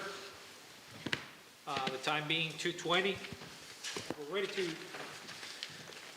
to proceed forward with our item number 2 with the consent agenda. We have item A, approval of minutes from previous meetings. A, approval of action taken at the meeting of the City Commission, regular meeting held on Wednesday, January the 28th of 2026. And B, action of approval taken at the meeting of the RGC-tv 4B board meeting held on Tuesday, January 27th of 2026. Asking that the commissioners make a motion for item AA and AB at the same time. I move to approve item A and B, from line item A. Very well. I second the motion. Second, questions, concerns? All of those in favor say aye. Aye. Aye. Aye. Motion carries unanimously. Item 2B, departmental travel. Do we have any requests, Ms. Montemayor? This would be only for commission, this is, and some directors. This is to attend the 15th annual TML League at the South Padre Island. Yes. Make sure that, I don't need a room. I didn't put a room for you. Okay, good. All right. This is the only one? Yes. A motion on this one? I move that we accept as presented. Second? I second. Has been second. All of those in favor say aye. Aye. Motion carries. Thank you. Mr. Mayor, can I Yes, ask you a sir. question? Have we finished with the departmental reports? Had we finished with the We have departmental not reports? finished with the departmental reports. I'm sorry about that. We have not. They Okay. thought they were free to go. We have not. Going back to item 1I, departmental reports. We have a, Ms. Yandere. Sorry about that, ma'am. It's okay. Good afternoon, Mayor and Commission. Yandri de la Cruz, Main Street Manager. We are continuing to move forward with the cemetery project. I have met with 2 electricians, and I am scheduled to meet with 1 more to complete the 3 required quotes. I know Mr. Barrera mentioned during this week at the EDC meeting to get with Mr. Trevino, just because they had, I know Parks has worked with someone before and stuff like that. One of these 2 that I met is one of them, so Okay, good. I'm just pending 1 more. Our Public Works Department will assist by removing the existing cement bases and the lanterns to ensure the site is ready before electrical work begins. And our PUD department will also be supporting the project. We currently have a meter in place, but several belts must be replaced in that area. Delivery has been delayed on the replacement lanterns we ordered, and we now expect them to arrive around mid-March. Once they arrived, we will begin installation immediately. Our Paint Your Business project is scheduled for this coming Wednesday. We will begin painting the Starr County Gas System building right across the Main Street office, and the Main Street office will get a new coat of paint as well, and our Public Works Department will be supporting this project as well. Thank you so much. I am also preparing for our next downtown market scheduled for March 21st, and we will start registering vendors this coming week. And what else do I have? Lastly, 3 promotional videos highlighting downtown businesses were completed this past month, and we concluded our final heritage tour yesterday as well. We've had about a total of 17 tours and about 145 tourists since the beginning of this new year. On Tuesday, we will be celebrating Miss Aminta's 1,000 tour as well, and this is going to be at 1:30. After the tour, we will have a little celebration for her there at the courtyard. And that's all I have for now. Any questions? Thank you, ma'am. Has anybody brought to your attention the possibility of helping out at Texas Cafe? This is a downtown business with the rails and with the Correct. access? Yes, sir. I know I heard about that. I got with Ms. Melinda on that. I know she is taking care of that as well. Something else that we had pending in our Main Street area, so in downtown area. But yes, we have, And one more thing, I know I mentioned that the paint your business, this is for the Stark County gas system. I met with the director this past week after she gave me the permission, and she mentioned the same thing for the Stark County gas, that they are looking to get something like that there. Okay, very good, thank you. Yes, sir. Thank you.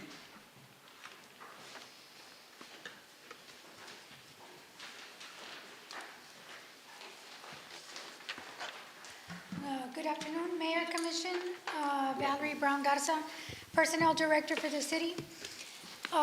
Before you, you do have my report, and since I'm more of the conservative side on my report, it is there, so if you have any questions in reference to it.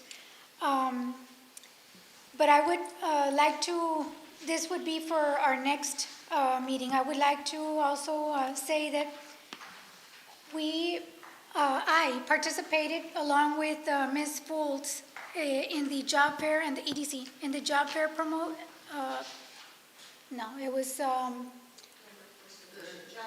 Expo, yes. We did. Nice. That was not part of mine. Presentation, I was like, what's coming up? That was not part of my report. Okay, I was like, something. What was it? El Niño? It's Jerry. Yeah. We've been hacked.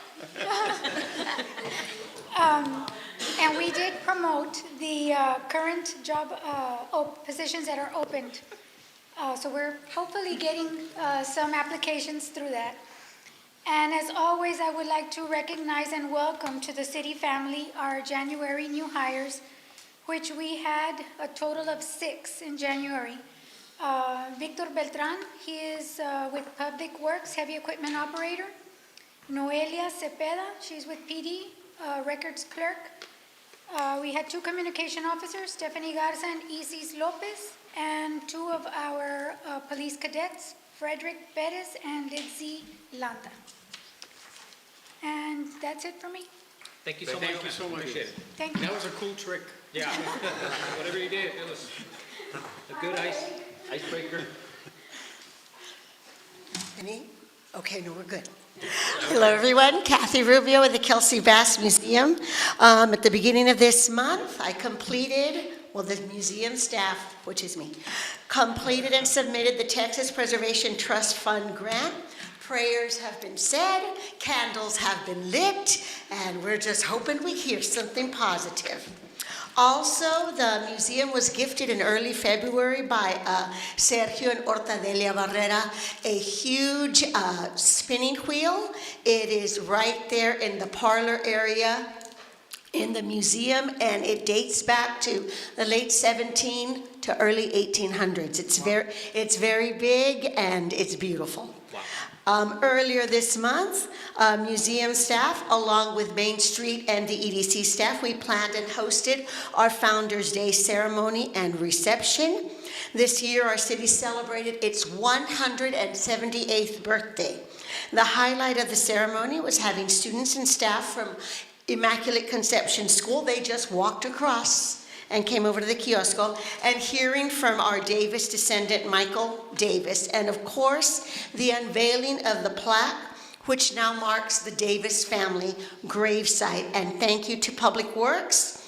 They decorated the kiosco, and they went ahead and installed that plaque, which is now at the Davis family gravesite in our historic cemetery downtown.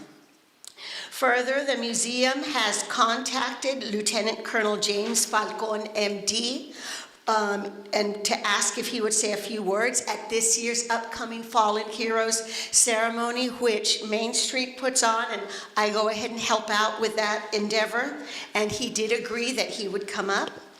And also, I have heard, since we were talking about Jerry, which is, they say, the museum ghost. I heard back from Revenant Watch paranormal investigators regarding the visit that they made to the museum and the municipal court and the Tijerina area at Halloween, and they want to give a presentation of their findings March 13th, better known as Friday the 13th. And it's tentatively scheduled because they had some scheduling conflicts, but they said there were some interesting findings in that respect. And finally, last night, the museum was thrilled to take part with the Greater Chamber of Commerce and their international summit. I had about 25 people come in to the museum at one time. So that was a lot of fun, and it was a really good endeavor. And finally, like Ms. Norma did mention, the Air Force band, well, not the band, it's a little ensemble group, will be giving their concert later on in March 24th, and she and I are teaming up to go ahead and have a little reception and the presentation of the band. And of course, we always have museum tours. Any questions? Thank you so much, ma'am. We're looking forward to that report. I'm a little scared, but yes. It'll be there at the museum? Yes, it would be there at the museum. Very well. I think Valeri's not here, right? So We're she would good. Valeria's not here. Okay, very well. That concludes our departmental reports. Now we move to item 2C, receipt of certificate of unopposed candidates for May 2nd, 2026, general election from City Secretary. Mayor and Commission, this is, as you all know, that the filing period for the general election has concluded, and only one qualified candidate per position who filed for the position and none opposed. So with that being said, We need a motion to certify. I'm just presenting to you all. Yes. It would be further in a ordinance, so I could cancel the election. So Mayor, this is the certificate of unopposed candidates that's required by the Texas Election Code. We have forwarded over to Stark County Elections Administration that will be handling, or that would have been handling this election, but since they're unopposed, we are going to consider canceling the election. Okay, do we need a motion for No. this certificate? It's just for a the record recitation? and for purpose, yes, Your Honor. Okay, very well. Mayor. Before we proceed, I want to congratulate Commissioner Van de Leon and Commissioner Olivares. Thank you, sir. For remaining here. Thank you so much for your service. I know that you two individuals have been doing wonderful work here at the city. You have been innovative, you have been progressive, and you have, above all, kept the community in mind and ahead of everything else. So thank you so much. It's a pleasure to work with you. And I want to, for once more, say congratulations on this accomplishment. Thank you. Thank you.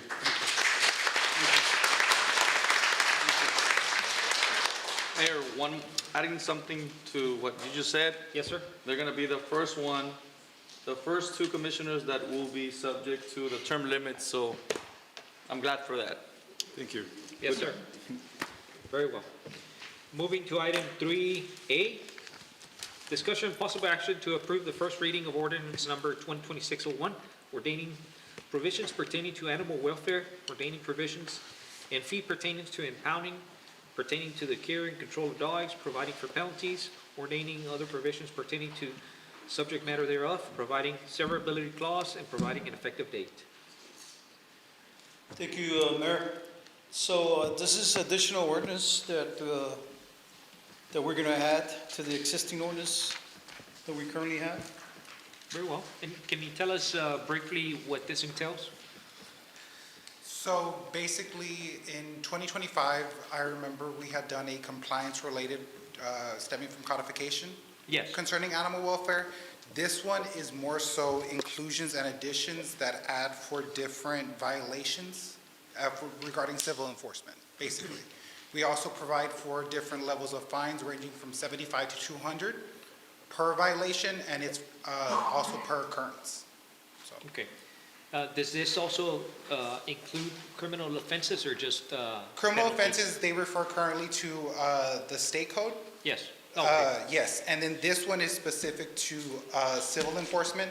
It would also go through the municipal court as well, and it allows for them to collect 100% of whatever revenue does come in from the issuance of these type of citations. So, Very well. yes. Okay, thank you so much. Yeah. Do we have a motion to? I move that we approve this ordinance. I second. Second, the motion has been second. Questions, comments, or concerns? If not, all those in favor say aye. Aye. Aye. Motion carries. Thank you so much, sir. Thank you.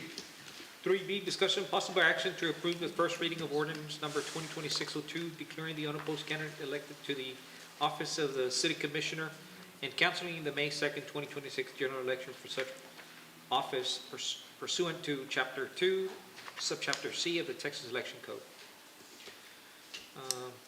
That's just subject to the election code again, Mayor, so Yes, ma'am. it's a formality. And I recommend approving, foregoing the reading.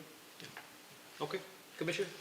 So I You have a move to moment? approve, yeah, I move to approve, to canceling the election, Yes, sir. right? Yes. Okay, so this is for item 3B, 3B. correct? We can vote, Marty, even though we would have been running? You Or- can abstain I can since abstain. you're on the All right, ballot. okay.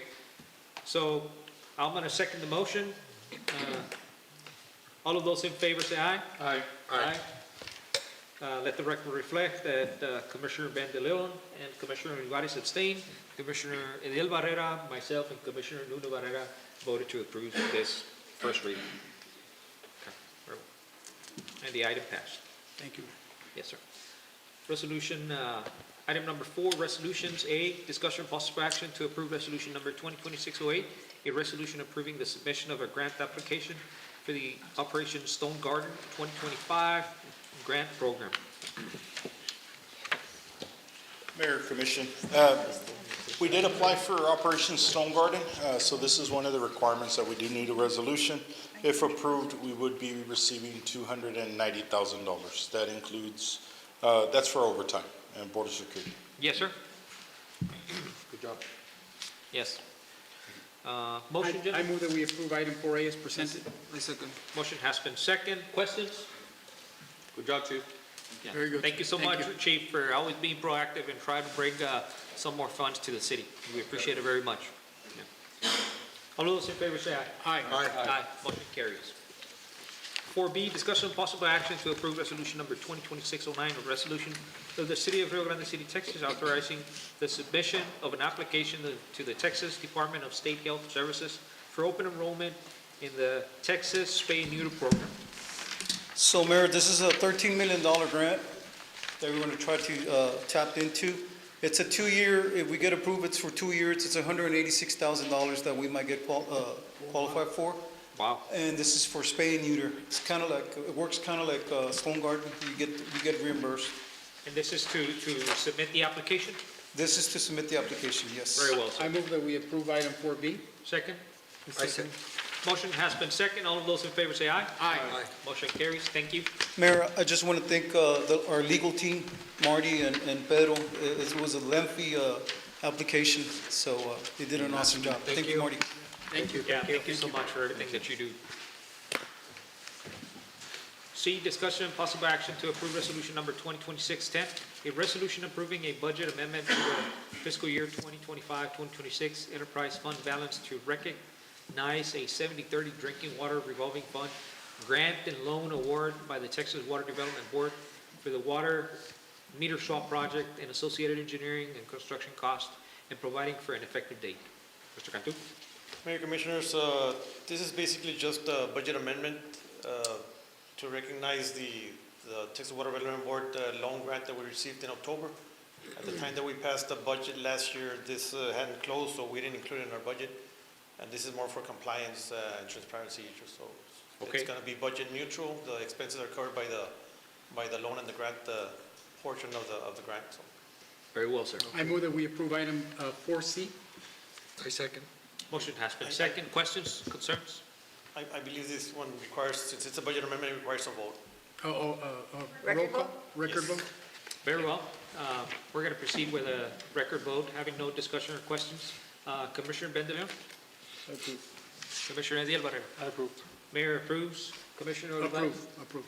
Commissioner Barrera Udolio? Approve. Approved. Okay. We got a unanimous vote on this matter. Item passes. I have been informed that items 4D and E, we can hear them together. Is that correct, Ms. Garcia? Yes. Okay.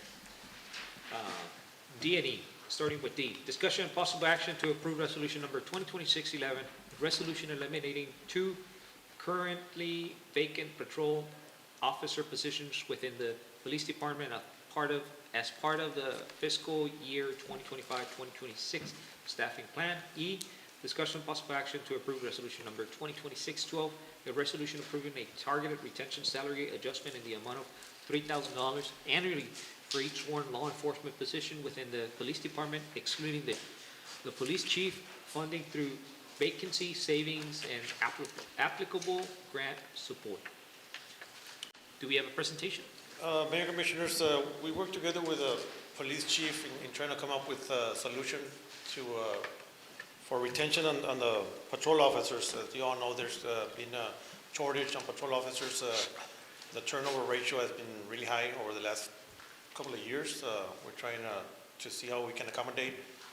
Worked with the chief as far as working with the schedule for the patrol officers and see what it would do if we eliminate 2 positions that we currently have budgeted for, and using that portion of their salaries and using them as increase.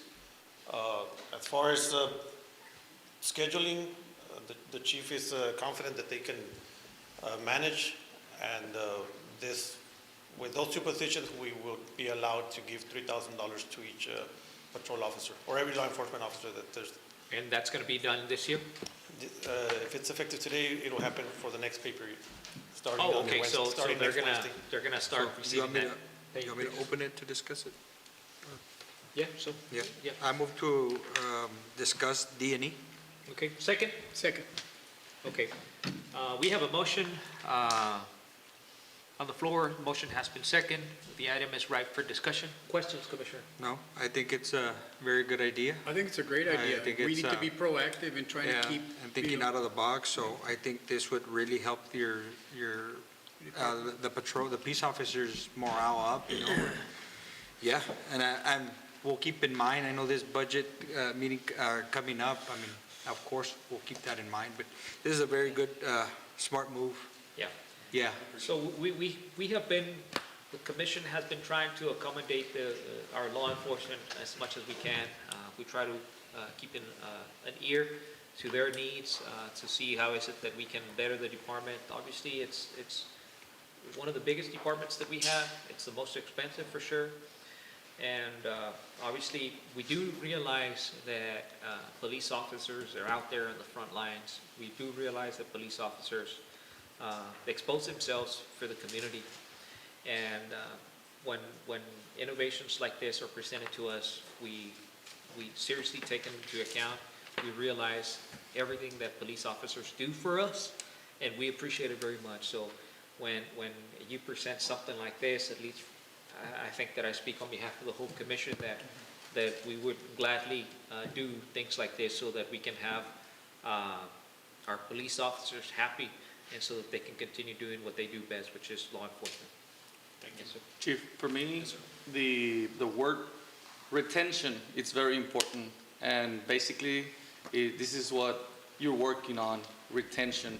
We know that unfortunately some officers leave because they find better pay in other law enforcement institutions, like the last 2-3 months we've seen some officers leaving to ICE or Border Patrol, and it's understandable. Everybody's looking for their own benefit, but doing these, it helps with retention, and it gives them the hope that they know that we're looking for better ways to keep them with us and to pay them more. So thank you so much for working on these. retention plan for your officers. Commissioner Olivares has got a concern that he wants to Yes, sir. address. Well, I think it's a very valid one, so. Well, I just think that the word excluding the chief, I think that the chief is part of the team. He sets the tone. I really believe that the chief should be included in that also. That's my opinion. I'm not sure. Well, I appreciate it. My main goal right now And I know- is to make sure that our people, Yeah. you know, we have very good officers, and I would hate to lose them to other agencies. So. And that's if- commendable, sir, but at some point in time, Yeah, that's- of course, I appreciate it. I think the intention with it was, he just became the chief, so we're planning on looking at his salary also in the near future. But for now, we're trying to concentrate on the officers. Well, good job, guys. Very well. I move that we approve as presented. Very well.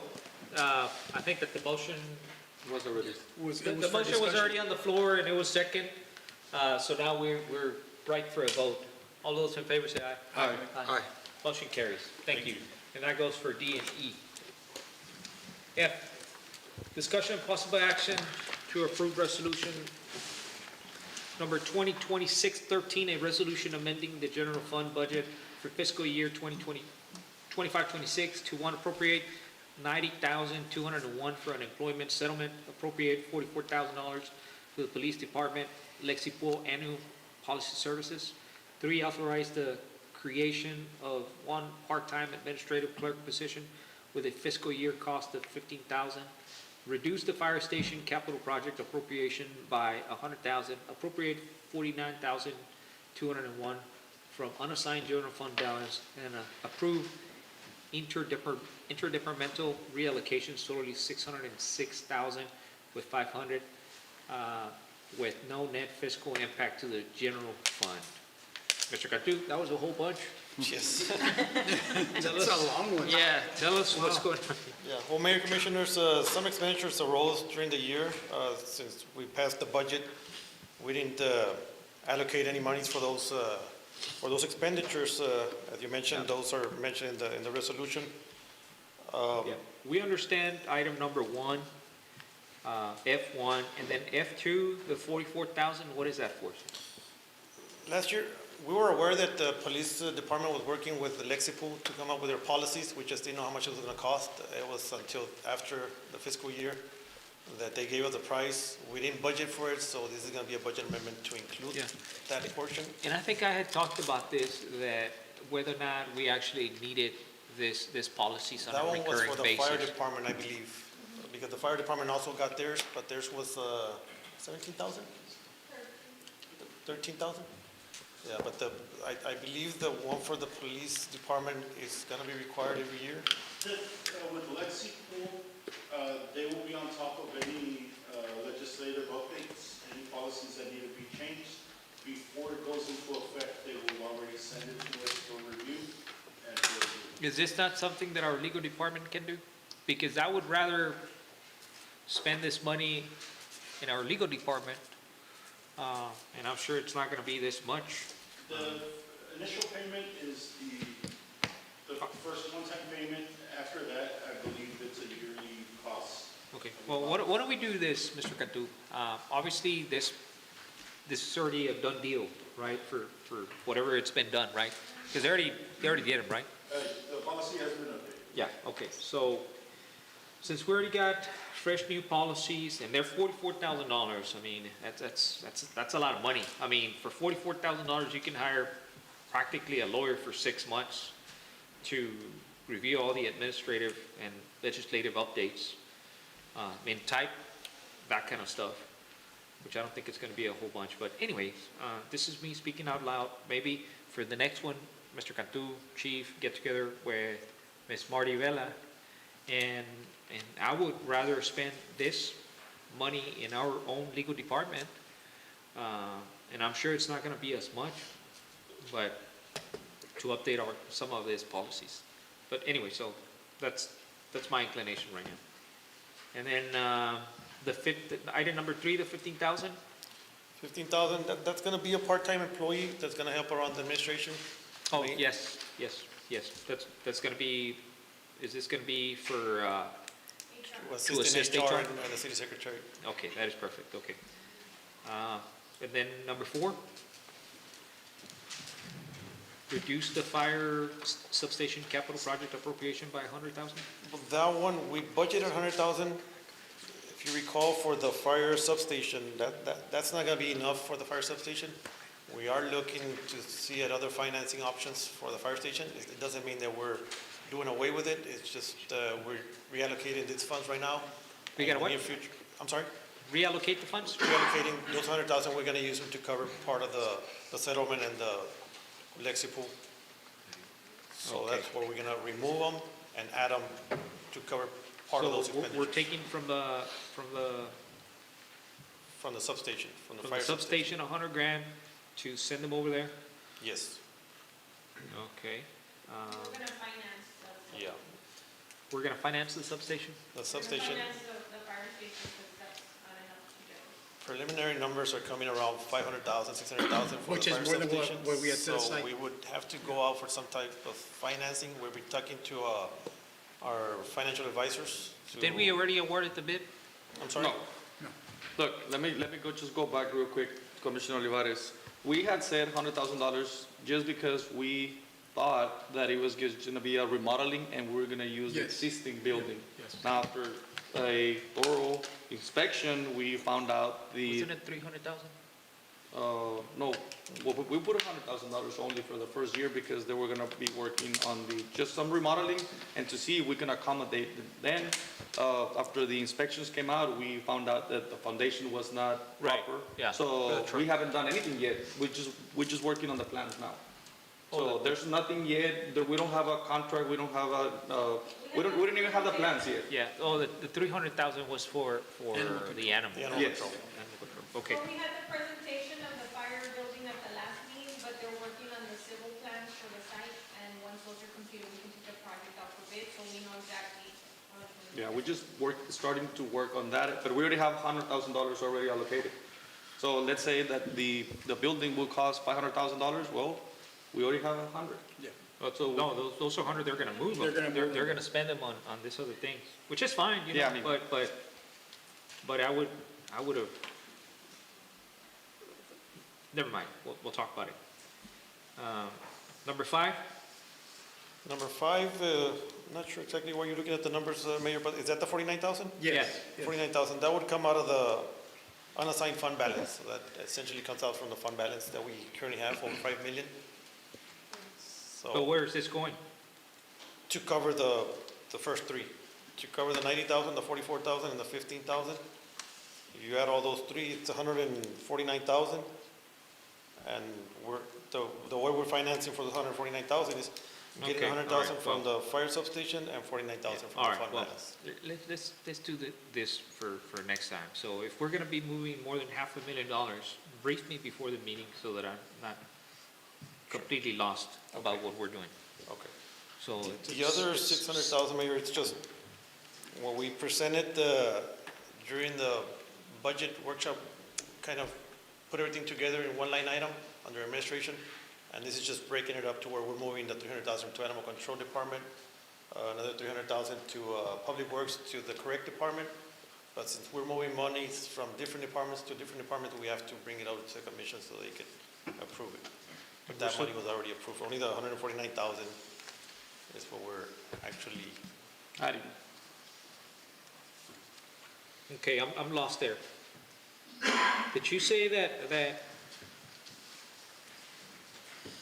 item number F6, approve reallocation totally 606, is that the total of all these numbers, or that's an additional? No, 606 was the money that we allocated for the library, for Public Works, for Animal Control, and the library. So the And all we're 606 doing, is already in the budget, Yeah. it's just gonna be moved around to different line items. yeah, since we passed all those under administration department, now we're moving it over to the actual correct departments items, that they to the belong correct to line items. for, I guess, better auditing, and for auditing purposes, they're gonna ask me what that money was used for. It's better we put it in the correct department. So there's no additional expense or anything, you're just Not- moving the money to where it needs to be? Correct. To the Mayor, correct may I departments. recommend that we table this item, maybe to the end of the meeting to see if we could if we have time to do a workshop and then do it via ordinance, as opposed to a resolution. Okay, what do you suggest to me? Do we have time, Janelle, to get a quick workshop in so that we can understand it and then do this via ordinance as opposed to resolution? Yes. So let me just clarify something. So we're moving 600,000 that we're reallocating for different things that we already talked about, and then we're now moving around the 90, the 44, the 15. Well, the 600,000, Mayor, they're gonna be used for the same thing that we budgeted them for, Yes, but when we budgeted, we put them all under one line item under administration department. All we're doing now is putting it in the correct departments. Yeah, going to the correct line. Going to animal control, to the library, to public works, In other words, there's no extra expense. no extra Thank expense. And the projects are the same. It's just we're putting them in the correct department. yeah, okay. The only thing that we're doing right now is essentially removing the $100,000 from the substation and getting $49,000 more from the fund balance. Yeah. Mr. Milan, what is your recommendation on this? I recommend we can do a workshop, we can table it and come back to it. Okay, I just want to be 100% sure, because it's a lot of money that we're approving here, that everything is fine, but, I mean, we don't have to make a workshop, Yeah. because I can rely on you guys. Mayor, I remember perfectly all these expenses, and I can assure you that they just are putting them in where they belong, because. It's just for accountability, Yeah. right? Just for Yeah, for an accountability, audit, right? auditing Just purposes, for- if we don't All right. do this audit. And I'm okay with that, you know, but I don't like surprises. That's what, all I want to say. Okay, and for future reference, don't bring me a surprise like this. It's fine, I understand that you're doing the very best, but you got to put yourself in my shoes where you're asking me to approve, to move all of this money and with such a short notice. That's all I'm saying. Sure.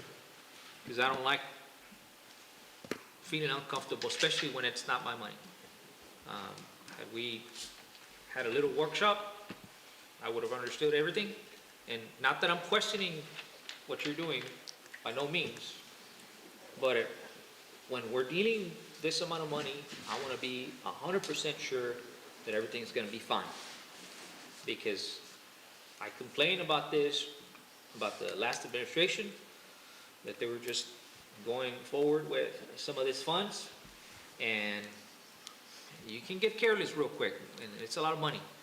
So, but if I'm being reassured that everything is fine, let's move forward with the motion. And let's not delay the project. I move to approve resolution 4F as presented. I second. Motion has been second. Any other questions? Nope. All of those in favor say aye. Aye. Motion carries.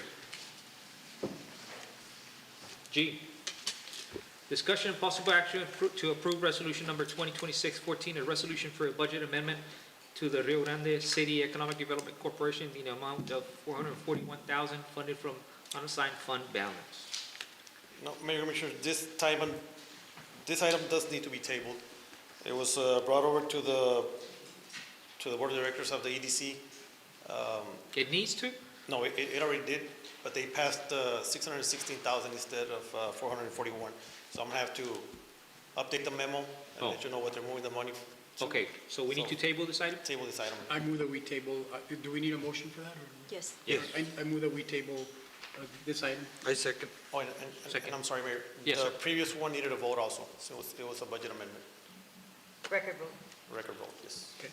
Okay, let the record reflect that Commissioner De Leon voted, Commissioner Barrera voted, I didn't vote, Commissioner In favor. in favor, Commissioner Olivares in favor, Commissioner Barrera in favor.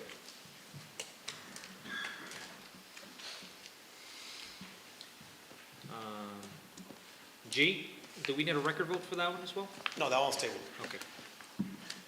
H, discussion and possible action to approve resolution number 2026-15, a resolution to designate authorized signatories for the 2025 Texas Community Development Block Grant Program for grant agreement number CDV 250261.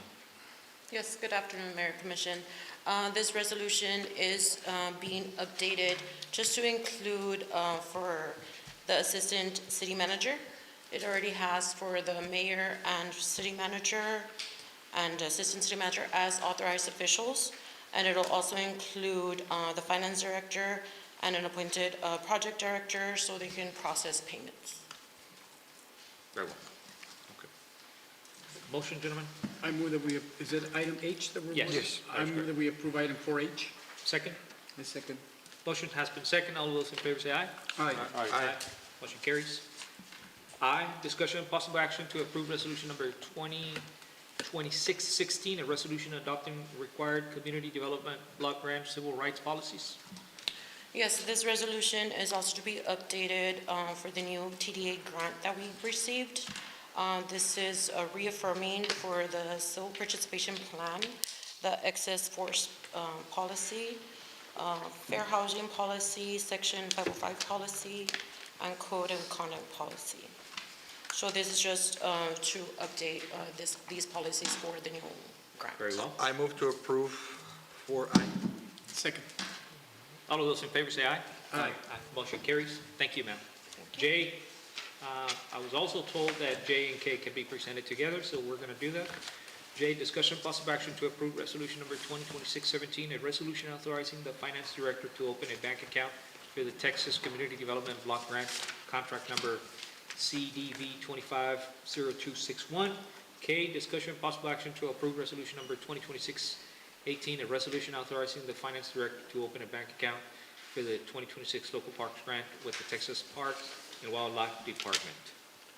Mayor Commissioner, staff is requesting approval to open two separate bank accounts, one for the Texas Development Block Grant and one for the Local Parks Grant.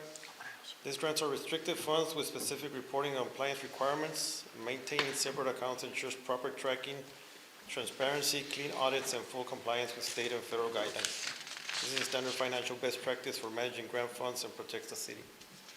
For what bank is this, sir? We would open them with Lone Star. With Lone Their Star? depository account, yes. Yeah, very well, okay. I move that we approve items 4J and K. I second. All of those in favor say aye. Aye. Aye. Motion carries. Thank you.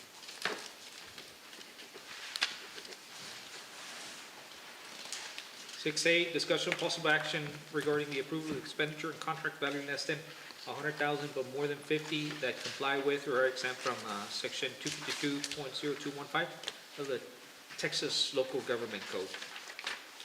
Era 5A. 5A. 5A. 5A. What did I say? You did 6A. Better. Here- You read it right. 5A, okay, yeah. I have for Vasquez Construction for the expansion of the library. We are including invoice number 5 and number 6 with each total of $21,213.50, and also invoice number 7 with a retention of $6,699, which would be the total of $49,126, and it will not exceed the contract price for that. As per the contractor, he's already getting ready to complete this project, so we're asking to pay it out as we're receiving the receipts for them. Also have the other two invoices. It is for half. We have their September invoice and their October invoice. They are for the engineering plans, environmental reviews, the water system modeling, and the water system pressure testing. One invoice is for a total of $15,272.50, and the October invoice is $17,300. Okay. Both of these invoices will be reimbursed by Texas Water Development Board. How much do we owe Vasquez Construction after this payment? It's the total of the $49,126. Oh, this is the This is the final. last three invoices, yes. Very well, okay. And we also have the PD, but that's just for the Blue Wave, that's the car wash, right? Okay. The Casco industry, what is that, Chief? It's a grant that we got approved for the, for some gear, PPE gear that we got approved for. Okay. For Texas A&M Forestry Service. Okay, and this is this gonna be through a grant, or this is? Through a grant. Through a grant? Yes, it's 95, 5 match. Okay. And planning, we have Besseries. Yes, sir. This is a veteran unit. This will be our backup and second unit. This is actually for our fogging machine. It's for controlled mosquitoes around town. The existing machine we have is over 15 years old, so this will be a backup and, like I mentioned, a secondary. We're buying a unit. secondary machine? Yeah, it'll be a secondary machine. And this is through city funds or grants? It will be through city, it was budgeted for city funds. Okay. There was no grants. We I mean, budgeted- there was no grants. We went through Texas State Services. There was no grants for it. Okay, thank you. Can I just ask a real quick question to Chief Solis? Yes, sir. On the Blue Wave, sir, I know, I have that car wash myself, I know many of us do, but is there any way that we can consider, there is another car wash, maybe giving some business to that way as a city, we support both entities, both car washes? I know for the first 2 years, we were with Go Car Wash Service. It was different management, I guess. Times might have changed already for them. But I know back then, we had a little bit of issues with their opening times, closing times. Okay.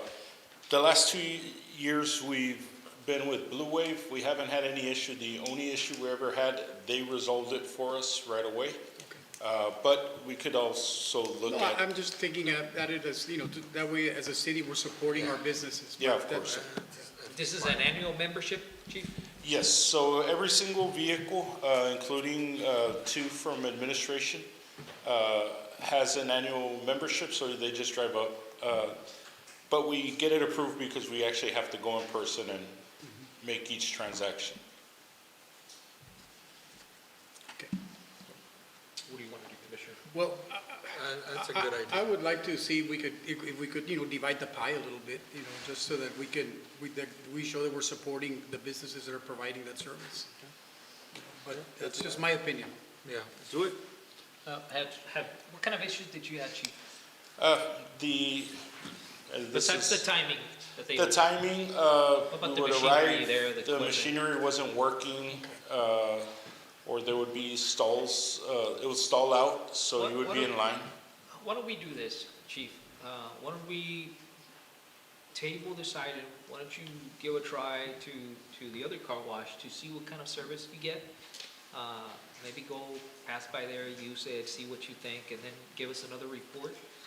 And if you're still with the same consensus that, you know what, I know what we're trying to do, but it's not gonna be good service, well then, that's the case, but if maybe something changes, maybe we can definitely split it.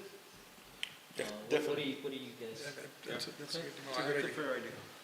So I guess we'll table that item, Chief, and then at the next meeting, coming over, give us a report as to what you were able to see. Maybe talk to Mr. Milan to see if a few cars can go through there before we approve this item, and then come back and report to us and tell us. We'll do so. For once more, if anything changed, maybe it improved, and if it improved, we'll split it, and if not, I mean, we know that this one works. We'll do so. Thank you. Thank you. Appreciate it. Thank you, sir. Thank you. PUD, Mr. Salinas?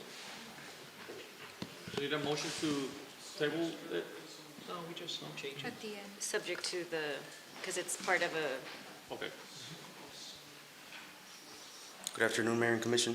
I have 3 recurring expenses. It's Chemtrade, PVS, and Fleet Enterprise, with Chemtrade totaling to $16,484 with 10 cents, PVS for $7,621 with 60 cents, and Fleet Enterprise for $13,180 with 89 cents.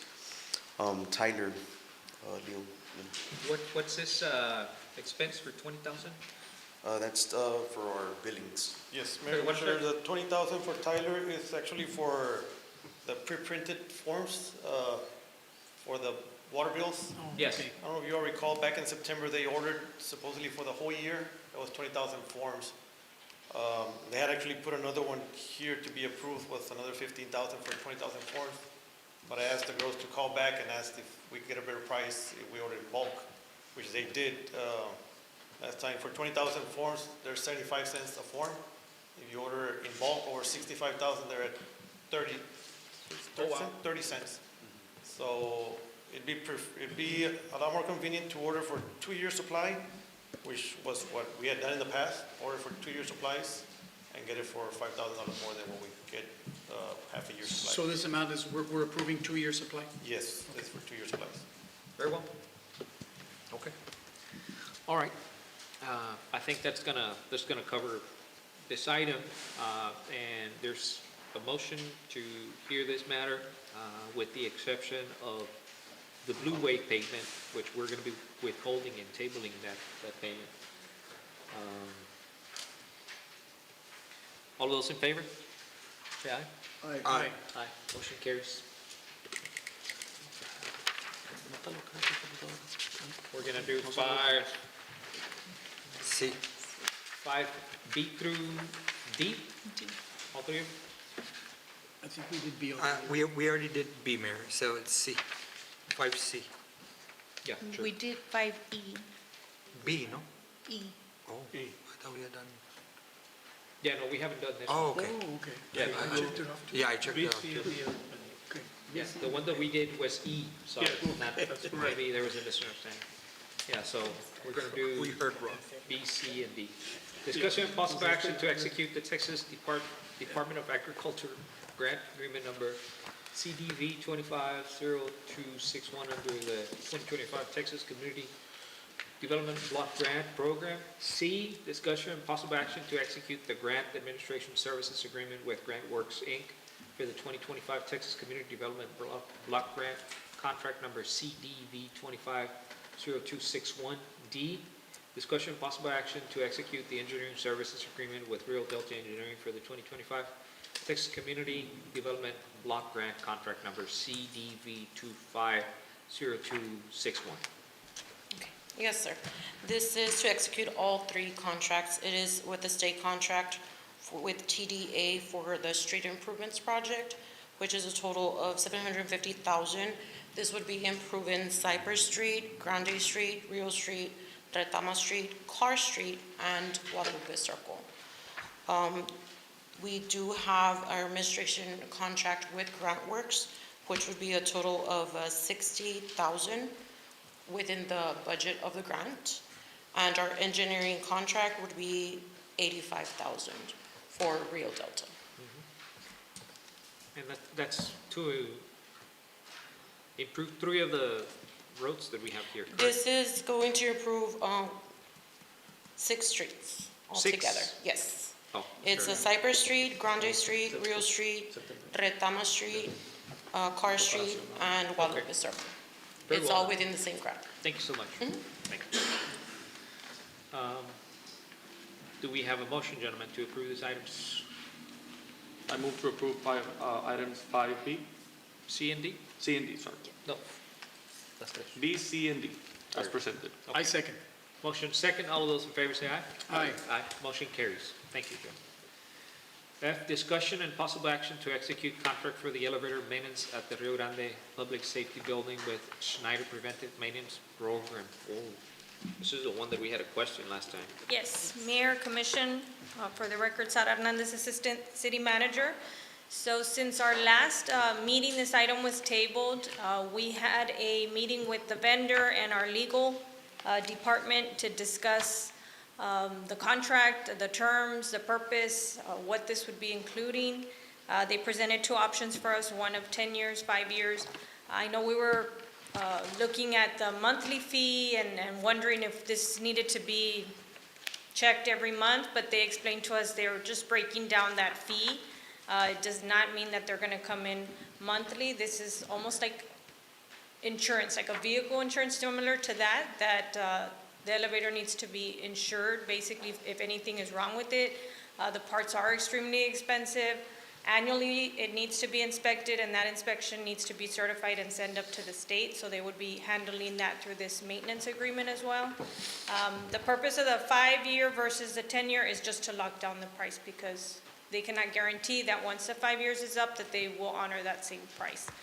The vendor is the same manufacturer as the hotel, I'm sorry, of the elevator.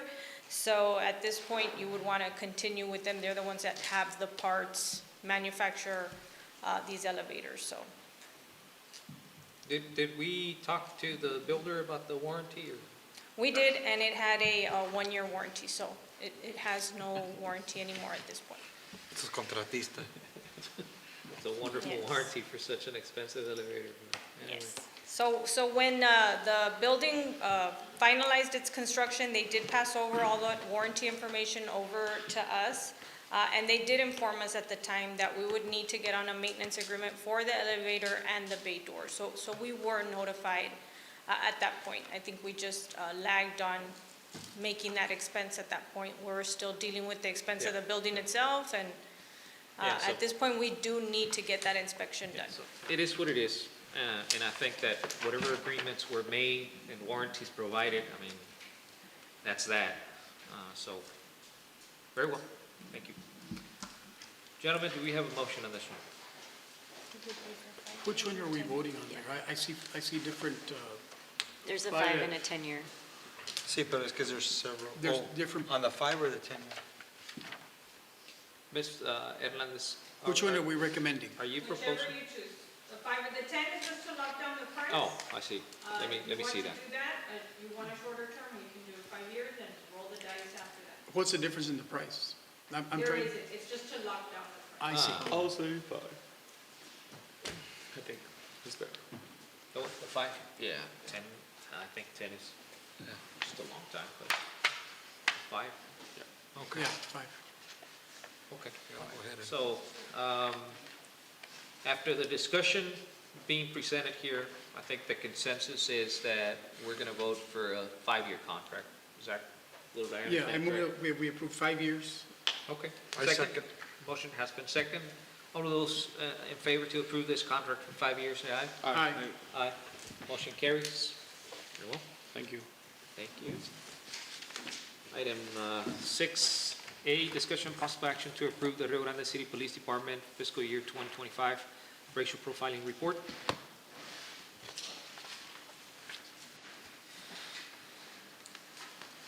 Mayor, Commission, every year, every single agency in the state of Texas has to report their racial profiling report. And in your packet is our 2025 racial profiling report. It has gotten lengthier by the year, but just a quick briefing on it. Total 7,653 traffic stops were conducted. It gives you the race, gender, total of 3,570 females, 4,083 males were part of those traffic stops. So it's just a breakdown of every single, the reasons why we pulled over people. So we have to report it to the state and present it to our commission. Very well, sir. Thank you.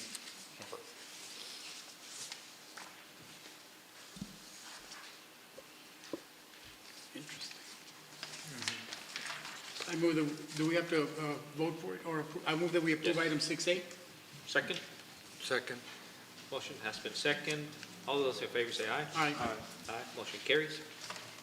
B, 6B, discussion possible action to update the city personnel policy manual under Chapter 4 overtime, compensatory time subsection 4.6.2 that was approved through the fiscal year 2025, fiscal year 2026 budget at the August 28, 2025 City Council meeting. Mayor, Commission, back in that meeting that was held on August 28th, the budget was approved, including this new way we pay overtime. It went from 86 hours down to 80 hours, but our officers are now at 40 hours a week. So anything physically worked per week over 40 is overtime. So we need to update our actual personnel policy in order for us to be able to send the overtime policy for our grants. Very well, okay. Motion, gentlemen? I move that we approve item 6B. I second. You got any questions about that? No. You're okay with the 40? Yeah. 40 hours? Okay, very well. All those in favor say aye. Aye. Aye. I remember, because I think you and I were talking about some policies of some other institutions, right, where you were telling me. Oh, yeah. I think Mr. Cantu is the one that helped us out there, yeah.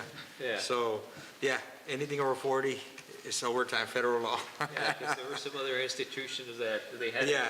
very No. different, right? Oh, yeah. No, you guys are considered professionals, so anything over 80 is overtime. Yeah, so, anyway, I don't want to mention any names, but moving on. 40 work hours. Huh? 40 work Yeah. hours. Yeah, well, apparently not in some places. No. Anyway. Yeah. Matters for another day. Yeah. Yeah. Oh, yeah. D, discuss and possible action to approve the solicitation for request for approval, for proposal on the street improvement project of 755 Country Estates Drive. Oh, yeah. Skip C. C? Yeah. Why did I mark C? Okay. Discussion and possible action to ratify the engineering firm selected by the Rio Grande City Type B Economic Development Corporation for the International Drive project, and authorize the executive director to negotiate and execute a professional services agreement. Yes, Commission, at our monthly EDC Board of Directors meeting held on February 24th, the board completed its review of the RFQ submissions for the International Drive project, and in accordance with procurement requirements, selected Real Delta Engineering as the most qualified firm to provide engineering services. Ratification by the City Commission will allow us to proceed with negotiations and finalize a professional services agreement, and so that design, cost analysis, and overall project development will move forward in a timely manner. If there's no discussion, Mayor, I move that we approve item 6C. I second. Second. All of those in favor say aye. Aye. Aye. Thank you so much, ma'am. Thank you. Now D, discussion and possible action to approve the solicitation for request for proposal on the street improvement project of 755 Country Estates Drive. Okay, this is to approve the solicitation of RFPs for street improvements. I do have here for 755 Country Estates Drive, and also Mr. Raynon told me Mockingbird Drive. I'm not sure if you all want to include that street as well under the RFP, or we do just the one. Yeah, it was gonna be Yes. Country Estates and then turn to the Mockingbird. right and then. That's Yes. Mockingbird. Yeah. Okay. Yeah, at the moment, I'm still working on those documents, so I can send to Ms. Marty, so she can review before we solicit. Yeah, and we had also talked about the commercial traffic that goes through those streets. And this is something to talk about between maybe you, Mr. Milan, and Ms. Garcia. Because one of the issues that we had there was that there was a lot of 18-wheelers going through those streets I or something believe like that. we have an ordinance already, 19-wheelers, I believe, right? Yeah, and I think that was one of the reasons, from what I remember, that it was Yeah. putting a lot of stress on that road, because it's Before, bad. they were regulated by subdivision restrictions. But Okay. We did an ordinance limiting the amount of, you still have to have heavy vehicles like delivery trucks. Right. But not to be settled as a tractor. Okay, very well. Not with 40,000 pounds of load. Yeah, okay. Yeah. All right. On that street, I just want to address to the community that we're not going to get a loan for that street. It's going to be completely paid with city funds. And so maybe by August or September, as per a conversation I had yesterday with Mr. Milan, Rio Grande City will be paving 7 streets with grant money, and then this one, which is a huge one, with city funds. So there will be no financial stress to the community, and we'll have 8 new big streets. And the callejones. And all the callejones in downtown. Yes. Not to start. So we're anticipating like a 4-year project, Mr. Barrera, 4 years to pave everything. Okay, so just so you know, this is something that we had promised since a year and a half ago. It takes time, but we are finally doing what necessary steps to finish it, and I'm very happy. And we know, community of Rio Grande City, we know there's a lot of need on those streets. We know there's some very bad shaped streets, but we're gonna do our best to finish them all, at least in our terms. We're gonna be here trying our best to finish them all. So, thank you guys. Yes, sir. Good job on this one. All of those in favor? Say aye. Aye. Aye. I'll vote twice on this one. Was there a motion? I think, There's no motion. Oh, there wasn't a Can you motion. have the motion include the others, Mockingbird Lane, Mockingbird Drive? Okay, you mind reciting the motion, Commissioner? yes, I move that we approve item 6D with the addition of Mockingbird Drive. I second. Motion has been second. Now, all those in favor, say aye. Aye. Okay. E, discussion possible action regarding the surplus of auction of city property, non-realty. Hector. What is it? Presentation? Mayor, Commission, we asked our departments to look over that list after the meeting that we had with our international friends to see if there was any surplus equipment that we could either sell or donate.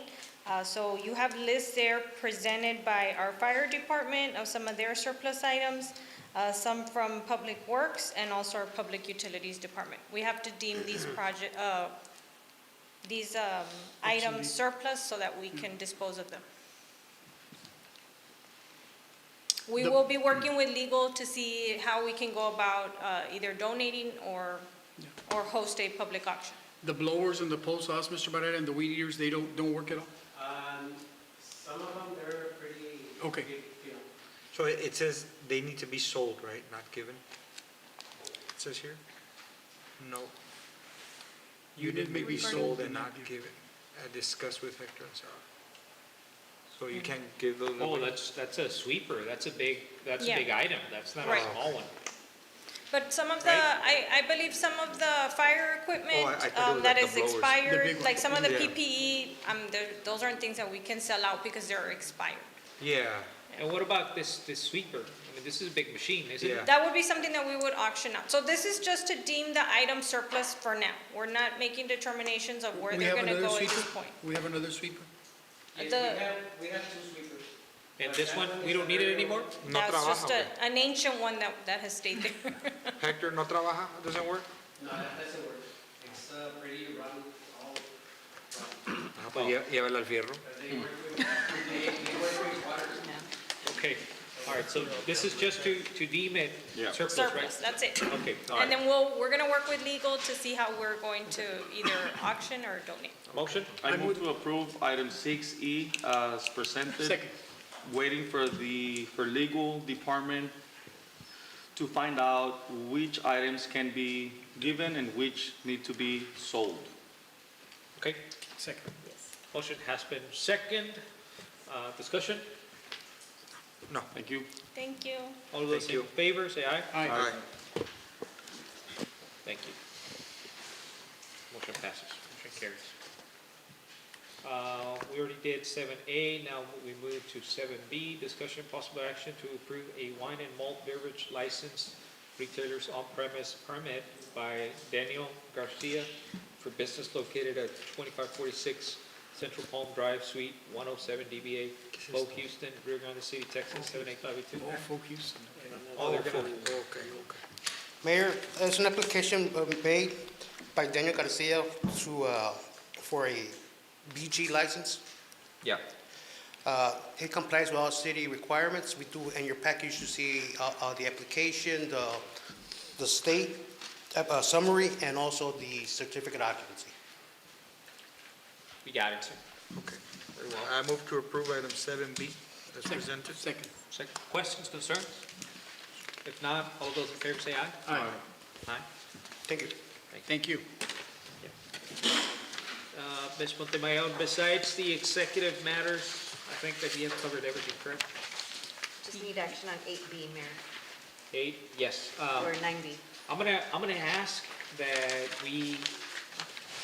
I'm gonna make a motion, at this time, I'm making a motion that we go to executive session for once more. There was one item that was pending that I totally forgot.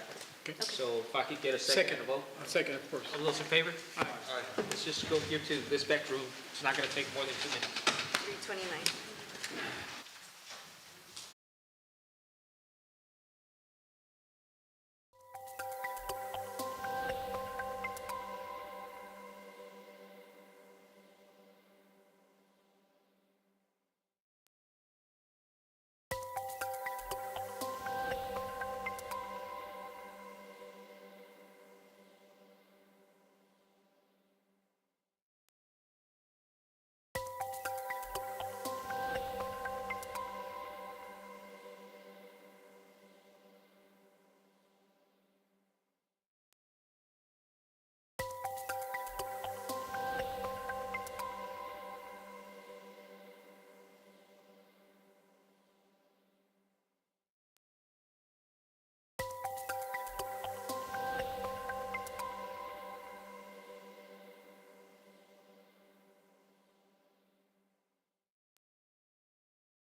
executive session, the time being 3:34. Ms. Garcia, we have action on 9C.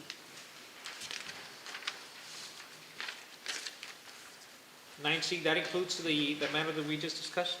Or is it on A? It's on That the would be A. arbitration with El Saus Yeah. regarding the water loss. Oh, okay, and what about the matter that we just discussed? Would that be on 9A and C? 9A. My Okay. apologies. Yes. Very Yes. Mayor, I move that we approve item 9A is discussed in executive session. It's 9A, right? And as well as C? As well as 9C is discussed in executive session. Very well. Second? Motion has been second. Questions? Not all of those in favor say aye. Aye. Motion carries. There's no action for the record on B and D. The last thing is the adjournment, but is there any comments that, Mr. Milan, you had some comments that you wanted to make before we conclude? I'd just like to inform the community the reason behind, obviously, the alleys. We have some residents who live facing the alleys. We have some historic alleys like Wimpy and Happy Alley that deserve some attention, and of course, some streets that, again, I like to say, first time ever gonna be paved, like Cypress and parts of Rio and Grande Street. And this might not seem like a lot, but to us, I know that this is a big accomplishment because a lot of it's taken a lot of strategizing to try to stretch those dollars that we have here at the city. We've been trying to find money anywhere we can, and I think that the clear message is that we're sending it back to the community, whether it be in our parks, in our streets, infrastructure. We're trying to save, we're trying to find whatever we can, and the clear message is that we're investing it back in our community. And we're addressing all those basic needs. We already did 2 subdivisions that had no sewer. Basic necessities that should have been addressed a long time, but they're addressed. Those were made in-house. Thank you, Mr. Salinas, for leading the project. Now Mr. Barrera is leading the paving project. Thank you for that. It's going to be a project of providing basic necessities and beautification of our seats, of our city, to the point where we're going to be very proud to be members of Rio Grande City. Thank you. Thank you to every single director. I know that it makes a huge difference for everything that you do. Thank you for caring. Thank you for being there. Thank you for everything that you do.